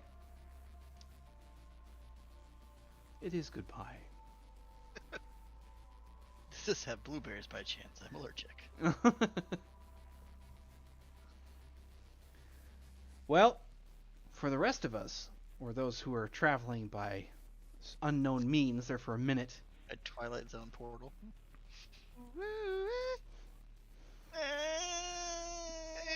Yeah. Is that Polly Shore? Like. Yeah. Yeah, so when you come crashing out of whatever this is, mind you, there is this incredible sense of movement and yet being stationary all at the same time, as if you're crossing some kind of threshold that you can't really fathom or comprehend, and that elasticity snaps together again, and you come ejected out the other side of this gate. The girl lands on her feet. You come skidding to a stop on your ass. And then you've got Malcolm, who comes stutter skipping all the way through, going to hop, hop, hop, hop, hop, and then up against the wall that happens to be in this alleyway. As you guys are coming through, there is a sort of push and movement of air coming from this odd, like, vortex-type tear. And while you're just kind of sitting there looking up, just kind of like doing this number, she's looking at the two of you as you guys are standing there, and it finally closes up, no Barnaby. And she's just like,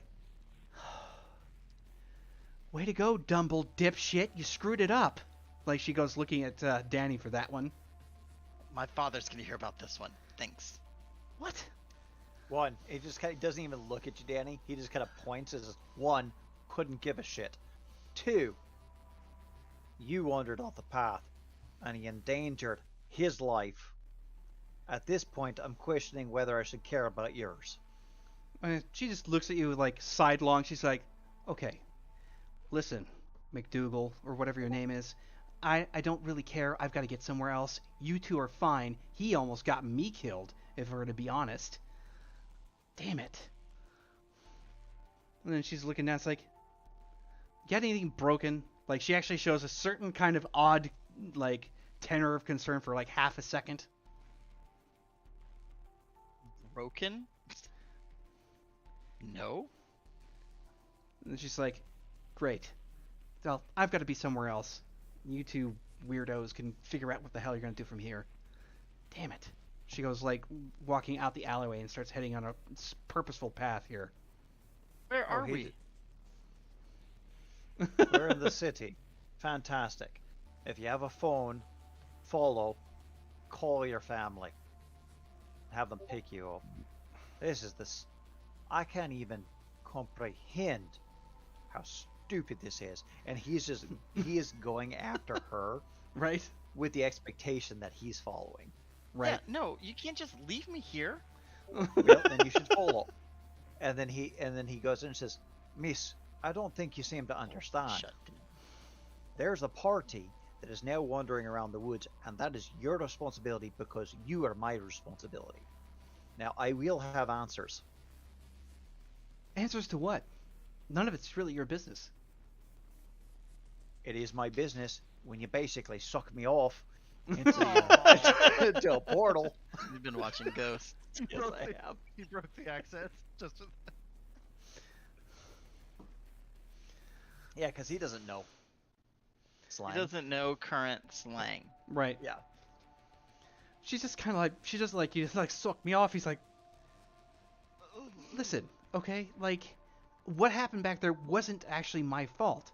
If he had stayed the hell away, because apparently he's shuffling around with some kind of whatever that is. She like indicates, because you're still holding onto your arm with the cards and the rest of it, numb as fuck Yeah. from whatever the hell happened. She's like, if you hadn't have diverted it, it wouldn't have done what it just did. I would have gone through and nobody would have been the wiser, and you could have kept on with your stupid tour. But apparently, not. His foot's kind of tapping, and he's like holding the bridge of his nose. He goes, magic. Why did it happen? What? Magic. She's the one doing the magic. I'm just following. And he just he just gives you this look. This is a look that Bill has given me in real life several times. scary. So he just looks at me, and then he doesn't even comment. He just goes back and says, well, fantastic. Would you be so kind as to tell us where, so you can diddle off to where you need to be, and I can get him back to his parents? She's just like, listen, we're a long ways off, so if you're going to go by taxi, it's going to be a lot, okay? There's a reason why I go by this route. It's like, you can go to any data term. Hell, I'm going to a place if you want to get something to eat before you go on your long journey. Or, like, your cell phone, you know, she, like, looks at your, like, because you're probably trying to, like, tap or get into your smart brace. And so, like, Yeah. that thing's probably fried if you don't have it shielded properly. Fine. I've heard that in dining facilities they at least have some communication device. Strange as it is. Yeah. You can call Mr. Barnaby and get back to your world. I can explain to my employer this wonderful debacle that you apparently both have brought me into, and be done with it. And she goes walking to the Rodney's Roadhouse Diner, which happens to be about a little over a block, which is a fair walk at this point because you guys are meshed into the crowds. And for Danny's, in terms of your experience, you'd never meshed in together with No. all of these people. Grossies. Yeah, he is. Like, And he's at this point he's slid. You just basically see him slide the long knife back, hang the lantern back up, and kind of blows out the lantern. It's fucking magic anyway. Don't need this to tell me. Just- okay, so I have a question. Yeah. Because Danny's not an accomplished caster of magic spells, but I want to repel and to just like push people, so as I'm walking they're like moving. I'm like, I want to keep a little like bubble Right, you're trying to keep social distance in the middle of a crowded street. Yeah. basically, but not like concussive, No, what knock you're trying to people do away. is something very specific. You're basically trying to make it unappealing to come in within a certain distance. It's like you're taking Yeah. your emotion and making it their emotion and trying to make certain that they don't mess with you. Yeah, also they're gross. Right. And as he does that because of course Malcolm's going to feel that. He says, you could have done that with your personality alone, and then he just keeps on going. If He's you roll, officially if surly. you're actually going to want to try doing that, that's actually going to be a subtle yeah. evocation. So that's Okay. target 7. Okay, what do I do? You're going to take. You My have two first ranks. spell. You have 2 ranks of evocation, right? I do. Okay, so you're going to use your rank as the die pool. Okay, just like Okay. for will or anything else. So So you like roll 2d10. 2d10, and you have to get hits of 7 or higher. All right. Welcome to street level. Good God. Right. You're not going You're not doing like.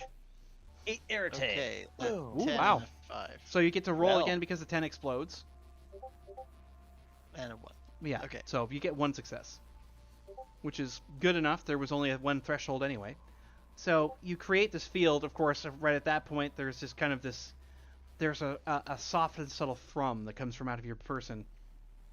And for the most part, people do. They kind of give you this slightly wider berth in and around your person, and they don't want to close in too tight. So it does cause a bit of a congestion on the street since there's not a lot of people, so they come around you, but they're not coming. As long as they can't come close to you deliberately, they won't. So far so good. Not too bad. And then did you hear his comment? Malcolm's comment? Oh, that I could have done that with my personality. Now that it actually worked. Yeah. So he's gonna be like, done what? And he's just, He just finally he- he feel like he's got the room. Like he thinks that they're just doing it because they see that he is better than Yeah, them, he's bur- and yeah, they yeah, don't want to touch him. So Right. the vampire looks at the mage girl just with a raised eyebrow and just shakes his head and continues to walk. So, with that, you walk into Rodney's Roadhouse. The girl diverts right. You guys have booths and tables to your left and an open bar where you can sit and do orders, etc. And the girl just comes walking in. And she's kind of kept an eye on everyone that's been following her through. She doesn't really engage much. It's one of those things where it's like, and even for you, Danny, despite the fact that you've gotten experimentation, that was the craziest thing that's ever happened to you in your life. You've never Oh, seen anything like that definitely. ever. Your arm is finally starting to come back to life. You weren't sure what that was about, but Yeah. there's like a small amount of singe on the deck of cards in your hand, right at the near corner tip there, just where the arc had made contact. So he's kind of gonna, like, see that a little bit. Like he's even more irritated. He's just radiating this irritation, and he's gonna, try and Like he's never been here before.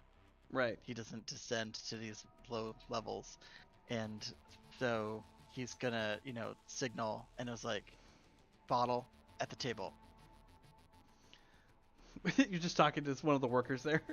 Just like whoever Right. is in a uniform. It could even be like some random other person who doesn't work there. Bottle at the table. But it's not alcohol because Right. he can't drink alcohol. Right. So the guy that's there, he kind of like, he's got the spiky hair, he's longer, lankier, got that like concave cheek, kind of looking like middle-aged punk Belter. basically, but he's just wearing like the waiter's outfit. He's just kind of like, bottle of what? I don't know. Something good. What do you Okay. even have in here? And he's like, it's a diner, so got Milk. soda, juice, water. Chocolate gelato. I mean, I got chocolate shakes. Go ahead, have a seat. I'll bring you a chocolate shake. Out of scene is Luis or is Lance? Is Lance still in the diner? Yeah, he still is. And the does girl goes Malcolm right stay to up? him. Oh, okay. Yep. He's You- gonna sit down and his feet are gonna dangle. 'Cause All right. So, yeah, you've got this. You see Lance. He's sitting there, Malcolm, and it looks like the girl goes straight to him. She passes him something that's in this small square case. You've got Danny in the background, screwing around with one of the wait staff, being particularly terse. And then, Mr. Man over here, you've got this younger woman who probably, like, if you had your monocle active or anything like that, you'd see all kinds of stuff. But she sets down this small square case and looks over at Lance, leans in real close and whispers something into his ear. He kind of looks up at her, and he just looks back at Mr. Man. He's like, nothing's ever easy.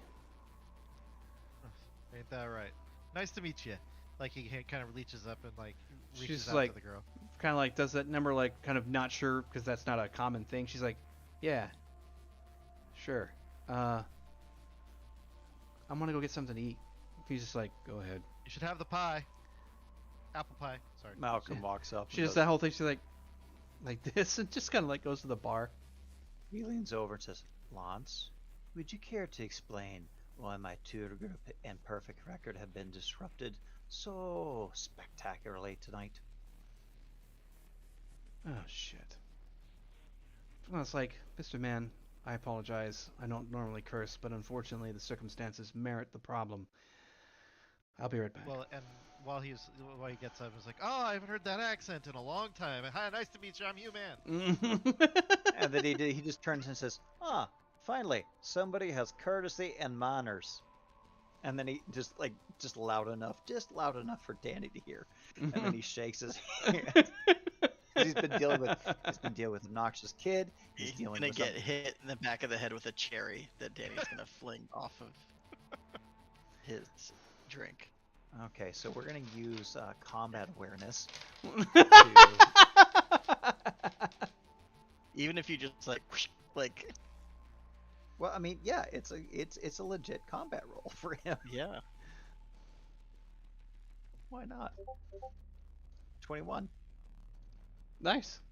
So he just So- goes like he turns to the side and does this, catches it, puts it, and says, "Thank you." Ties it into a knot and then goes in here for you, Human. Even worse is that we have to deal with that. He's like, excuse me a moment. I apologize once again. He's like, Malcolm, this way, please. And he's courteous. I mean, he and Lance have a good relationship.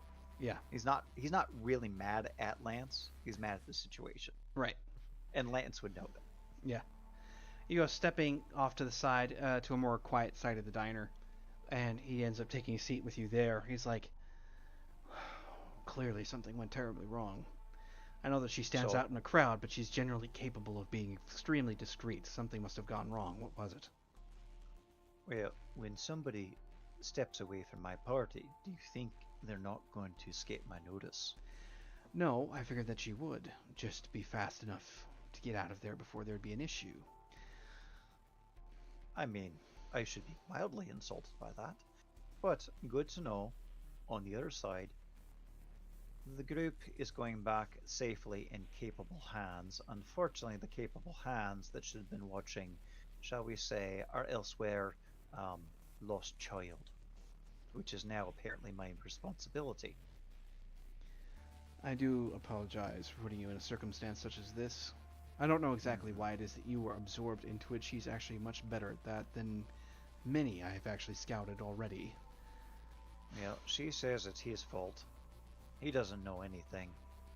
Frankly, I just need to make sure that everybody's safe. You know how I work. I do, And which these is are not exactly acceptable conditions. well, that's why I needed it to be in your particular group. You're the only one that leads it in there, and I needed something subtle. Well, at least subtle enough. Unfortunately, her outfit and her demeanor don't necessarily match up to subtle, but beggars can be choosers, unfortunately. Skill and clandestine don't always converge. He's not saying anything. He's just looking at him like this. It's of a personal matter. I wouldn't have done it if it wasn't necessary. Well, Lance, you have been quite good to me.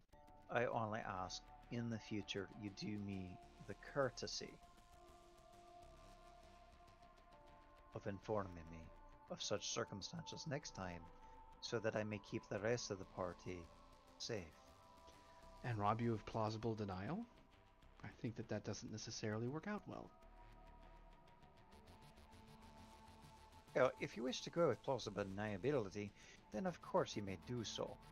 But that still does not outweigh the safety of my groups.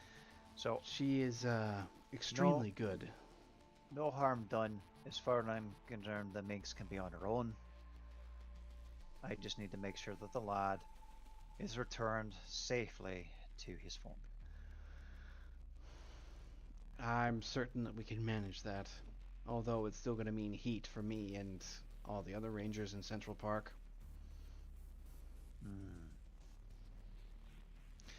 Well, I have something that I have someone working on at the moment, and I have to go back to him.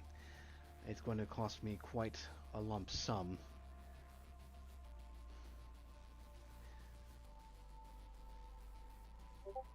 I don't like that look. Well, it suddenly occurred to me, given your history, that maybe, perhaps, you might actually be more help than I would have considered at start.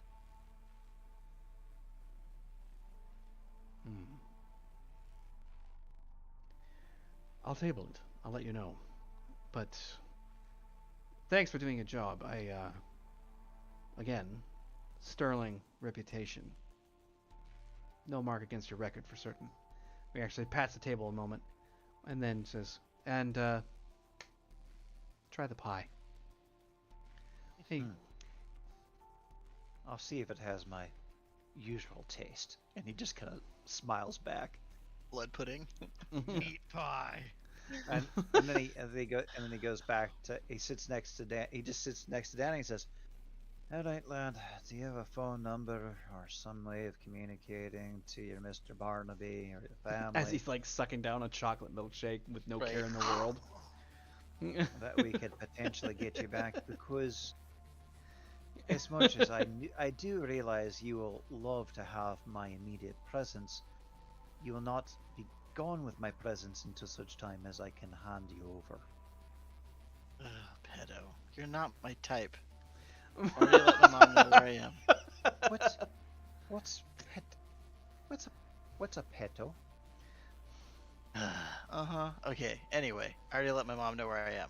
So, Fantastic. whatever. I will stay here, and when they're gone, you may enjoy the rest of your evening. Now, try to do so in silence. Are his electronics all fried? On Smart Brace, yeah, they got chewed up. So you had to use Alright, the so he's gonna be in-diner phone. insufferable. Yeah. So Hugh, your client comes back. He's like, I know I've already apologized multiple times, but that didn't quite go as a delivery I was expecting. Have you had a chance to examine the piece yet? He like pushes did he hand it across. to me? Yeah. Oh, he had handed It was to me? Oh, it was on the table, but he Oh, didn't. well, I wasn't gonna. That's why he yeah. slid it across after he made that question, because he's pretty sure you didn't, but was wanting to Yeah. drag your attention to it. Yeah, and Hugh does a gesture of like, yes, okay, and he pops down the monocle, the Dr. Cornelius True Sight monocle, opens up the lid, and two things will happen here. One is obviously the monocle will help my vision, but I'm gonna do an occult on it, or legend lore, I guess. Right? That's how I could see if I could identify it. Do you have a Colt? I have both.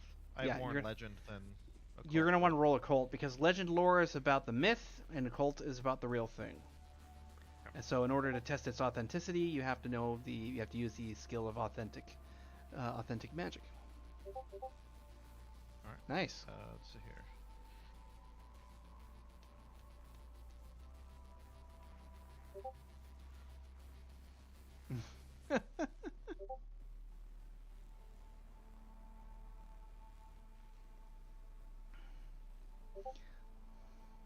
Okay, so and with the True Sight monocle, what do my elf eyes see? Well, one thing is for certain, the fragment itself is definitely 100% infused with ether of some kind or another. You can catch that faint sort of blue glow happening all around it. At the edges, where obviously it had been connected to another piece, you have that subtle sort of ceramic, pale, almost alabaster white type look to it, almost as if it were glazed or something like that. But its manufacture is not typical of what you would consider to be like medieval manufacture or anything like that, which again goes more towards its authenticity and less against it. There are definitely passing arcane characters and certain chaining that has been broken due to the fact that it is a fragment of a sort. And while you're looking at this, you can't help but find yourself in a position saying that whatever this was attached to, since you don't know what Murad Shah is, at least not yet without having doing some research, the piece itself appears to be quite mystical in origin, unequivocally. And whatever it is attached to has to be equally powerful in whatever it was made, because you can see that the imbuement interweaving going through the material, almost complete saturation. The other part that catches your interest, the fragment is utterly octagonal. It is perfectly geometric. Whoop. We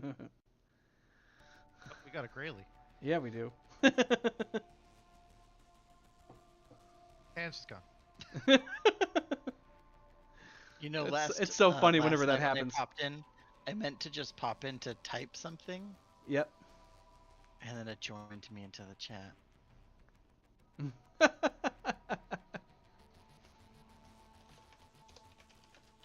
That was really funny. Welcome in, Grayly.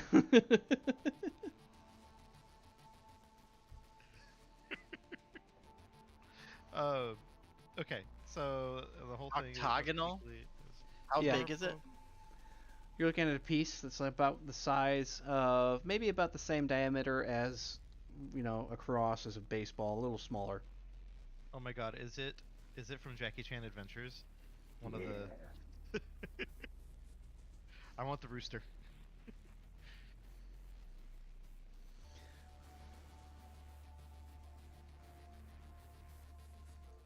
I threatened to do that. I said we're having twins. I'm gonna give each of them half a medallion. All right, so yeah, you've got this octagonally shaped piece, and yeah, like I said, authentic. So Definitely. from what Lance sees him kind of flip down this little monocle and just kind of really get an intense look at it and just like looking at it's like, and you hear a lot of sounds of like appraisal. It's like oh. And he kind of puts it down and he looks up and is like, if I don't know any better, this definitely feels like an authentic thing. You can actually see a glimmer come across Ortega's eyes. He's just very excited to hear that confirmation. He's like, Excellent. Do you mind if I take this? You're supposed to. Please. All He right, actually well, I better get started. I agree. And do keep me informed. He like puts on his gloves at this point. You already gave me the credits, right? Yes. Okay. He would have passed it along.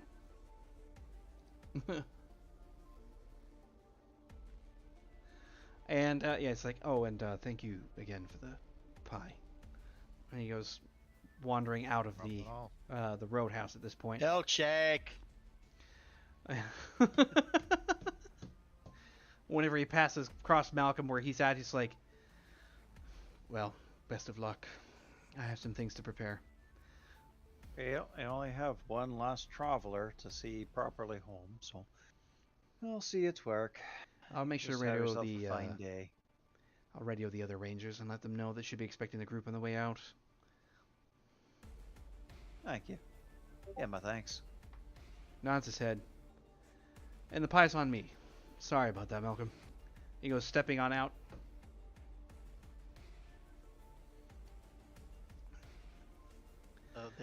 They're playing cards, and he is definitely doing all his flourish to try and like impress Malcolm, Right. because he's 15. And he's indulging because he's a kid. He treats him like a kid. It's like, man, it's like the child's enjoying himself. He's not making a menace of himself. And frankly, he's as quiet as Malcolm could possibly want with this one. Although he is apologizing to the waiter, says, "You do have my thanks for indulging us." And he's just sort of like, yeah, no problem, dude. Not to worry. I mean, he ends up shoving the pie in your direction since that was just recently ordered for you, apparently. And he's like, yeah, but best of luck, man. He just kind of nods his head and, like, moves on. Now, Mr. Man, So what you notice... Danny's gonna be like, Mhm. so who's that guy? Why are you here? I, What are we doing? well, at this point, you're having a pie. And he just slides the pie to him. You It's don't not need my usual, pie. not my usual taste. What's later... your usual taste, little kids? Ugh. Okay, hanging out in the forest. What? Am I English? While you're walking past, you've got the... So, Hugh, you're going to catch this conversation as it comes up. And the girl comes walking up to Malcolm and Danny here. And she's like, hey, Dumble Dingbat, can I give you a piece of advice? No. Don't be such an idiot and start throwing around your damn magic all the fucking time, especially whenever somebody's in the middle of something. It has a tendency to cause all kinds of cross-wiring, and you screw up my chain again, or if I ever see you doing that crap, it's probably going to get you blown out from the inside. Look, I thought you were cool, and then you were like squatting in the woods, and I thought you were taking a dump. And this guy said we need to all be together, so I tried to save you. You did this to yourself. Not my problem. She like Magic? looks at, she actually looks over at Malcolm with this face like, is this kid fucking for real? Like, it's like, And oh, he says, such is the burden of rank and privilege. And he says it with such deep sarcasm. Right, You sound and like then- Barnaby. Is that what you sound like when you get old? okay, look, I don't want anything more to do with this crap, obviously. So go find some other damsel to save while she's taking a shit, and have a nice night. God damn. Like, so, well, so Alright, Smurfette. Malcolm just goes, well, you seem capable. she just nods her What head was she like, doing? What does she mean by magic? That's that thing from Magic? Malcolm starts. She shot me in the arm with some lightning taser or something. I wasn't even trying to perv on her. Probably I so, should sue. Did you get her name? Do you have her name? You have her name. I'm gonna sue her. My arm hurts. so Wow. Hugh, you hear the conversation about him, about this chick correcting this other kid about magic and the rest of it seems to be that they, and apparently your client knows the Scotsman who's been sitting there at the bar trying to wrangle this rich kid in. Toddler wrangling. Yeah. God, age is an annoying disadvantage. Can I just say? Really hard to buy off. You know what I mean? Just one day, be like, I'm 27. Thank you. Yeah. A little hard to get that one out. Just go on a hyperbolic chainer. Yeah. Or whatever. Right. So you and this girl are actually leaving roughly around the same amount of time, and it's of keen interest to you that she's had some kind of mystical experience and was dealing with your client on top of it as a courier. She might have critical information that you might need to know specifically about the artifact and whatever the hell those other two are doing here, or how, her skills seem to line up with a probable lead on a lot of stuff that you could use. Wouldn't hurt to check her out, is more or less. Unfortunately, I'm throwing a very large bone at your feet. But as an investigator, that would pique interest. Yeah, I was gonna. We'll stop this evening with me tapping her on the shoulder, and this is like, say, I didn't get your name. And she's gonna be like, I didn't. What?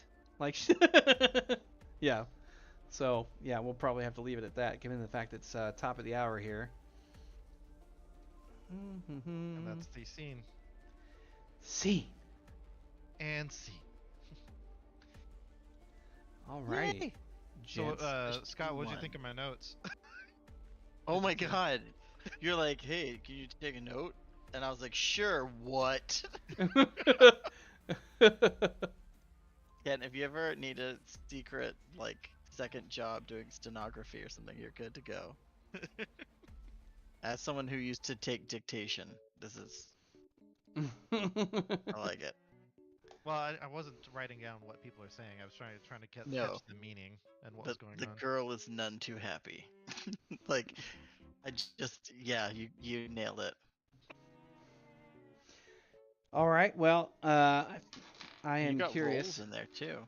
Yep. I put every roll that I heard So. and what it was rolled for. Mm-hmm. How does it feel street level wise? How do you guys feel about this, and how it's the introduction? It work I for you? enjoy the fact that we weren't getting into fights with gods right off the bat. I feel gross, but in a good way. You know, I love that you're playing a complete opposite character to Barrick. He's having trouble The playing the trick is character. He's like, he's such an gonna be- ass. I'm just gonna like throw me into the fire. Please let me die so I can roll up a new character. Wow. It could. No, it's cool. The kid's mouth excited might get him about in trouble. magic. Yeah. Yeah, it's it was kind of fun just kind of doing the small bit here. And everybody's sort of like, except for Malcolm in this case, kind of shoving it aside as some sort of crazy ass PTSD moment where they were one place and another, you traveled and all, but who cares how you got there? Yeah, he's gonna. It's like what I'm trying to do is not have him just go to like sanity check because he just doesn't. He's so apathetic with whatever, and this is he's 15 now, and so the events of our last campaign were 8 years ago, right? Mm-hmm. So he was a kid, so I mean, Yep. he's still a kid, but like all that was going down, and he was like a little kid, and so like his friends would tell him stories like, oh, I heard this happen, and he's like, yeah, whatever, like think that that's just kids telling stories. So, and his parents have kept him in the penthouse, sheltered basically, so he has no concept of like magic as a thing. Right. Right. Except what he thinks that, just parlor tricks kind of thing. Right. Not even parlor tricks, but like, magicians. Yeah, like the like card tricks and stuff like that. So. Well, and I think But as far yeah. as a first run into 3.0, it functions very well, very neat and clean. Nobody had too much going on in terms of like roles or how the rest of it worked. How do you like magic, Scott? Even though you only used it a couple of times. Well, yeah, so that's what I'm trying to really go by the book Yeah. with it, right? Since we're like trying to test the book. hmm Um, So definitely one major rule when it comes down to it, threshold determines like minimum rank. So if you have a Right. threshold 5 spell, you better have 5 ranks in it at least, because it determines exactly how much power you're because going you to need. can't even. Right. Yeah, there's Not unless you not got unless it insanely is lucky. slowed. Yeah. Yeah, I think what I want to figure out how to do is the subtle magic. Well, that first More, that first spell you used was extremely unique because what it was is that it was amplifying. It was playing on a mechanic that I have, which is like, you have a pneumatic shield of a sort, or just your pneuma. Well, I guess you could probably call it that. Is that every single person living has this protective layer cosmically, so that you can't Mhm. just radically change somebody's biology or do things that are naturally invasive magically specifically, right, like you without can't heal the unwilling, you right. know. That, yeah, that's their pneuma. That's their pneumatic defense against all that stuff. It's just a natural. Yeah, it's pneuma is that breath or creativity. It's something. It's their life. So that life force protects them from any untoward changes that come from a cosmic level. So ether can't just automatically invade. But what you did is you reversed that. You didn't want other people's auras bouncing into you, so you became the abrasive and said, like, you just enhanced that and made it stronger by having them kind of like, I don't want to be near him, but you just reflected outward, more or less Right. amplified your distaste and made sure that it had almost a palpable wall. And so emotionally, they're like, I don't want to be anywhere close to this kid. Like, Yeah. so it wasn't that you were trying to affect them. You were just making yourself more powerful, and they would just respond. It's like the go for stakes or whatever, right? Like it's hmm got that subtle frequency that they just don't want to be near. Well, and they've got a magnetism of 4, and so I'm kind of like trying to play that yeah. like the lowest without being penalized. Um, but yeah, I mean I have the spell repel, which is more like force push, Yeah. um, sort of thing. And so I was trying to just do that. I still will never not think of it as Alloy of Law having the repulsor Oh field. yeah. Mhm. Well, I have snatch and repel, so Yeah. it's It's the two different directions. yeah. And so yeah, like I would love it if he was if we're saying that magic is something that is innate, and maybe it isn't.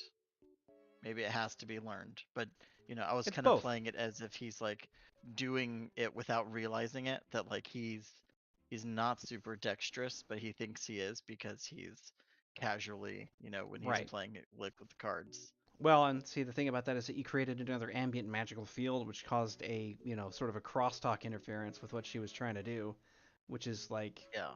yeah. So, hence the large rupture that kind of like pushed through instead of doing the subtle gate that she was trying to work with. Yeah, so that was fun with the rupture. I like how um that played out. So rupture, In this case, not to and be he's gonna confused with like try. rupturing of like you in this case, but you felt that, so that was part of that rupture, Right. so it worked out. Yeah. And I'm playing it the breaths and stuff like that, as that just like he recognizes he's got a temper, hmm and his mom's always harping on him like, take a breath, sweetie, like Daniel Tiger, hmm take a breath, walk away, like. So he's trying to like do that, but that's really ending up just fueling his Yeah. spellcasting. He's just fanning flames instead. Yeah. Yeah, I'm just role playing. You're just having a good time with it. That's what I know. Um, I'm having fun with my character too. yeah. Yeah, and I think I like your characters. I think it wove in nicely. I think the overall the introduction of the three worked out really nicely because that's the thing is he's Malcolm's naturally going to not like somebody wandering off because he knows how dangerous this is, who's going to pursue it. Mr. Barnaby was a wonderful character to have there because he could look at saying, okay, responsible adult, armored, responsible adult. hmm Get He's back. wearing that, sleek wear too, but Yeah. but yeah, so I thought Barnaby would be good. I thought of that character as like he's not gonna jump in a fight or anything like that, but just as like because my character can't drive himself around, like Yep. and he is someone who goes places, so he needs a chaperone.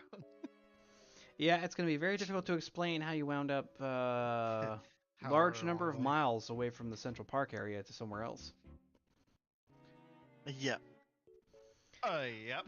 in instantaneous time frames. So what's the plan on Saturday? We're meeting up at Dee's place around 6:30.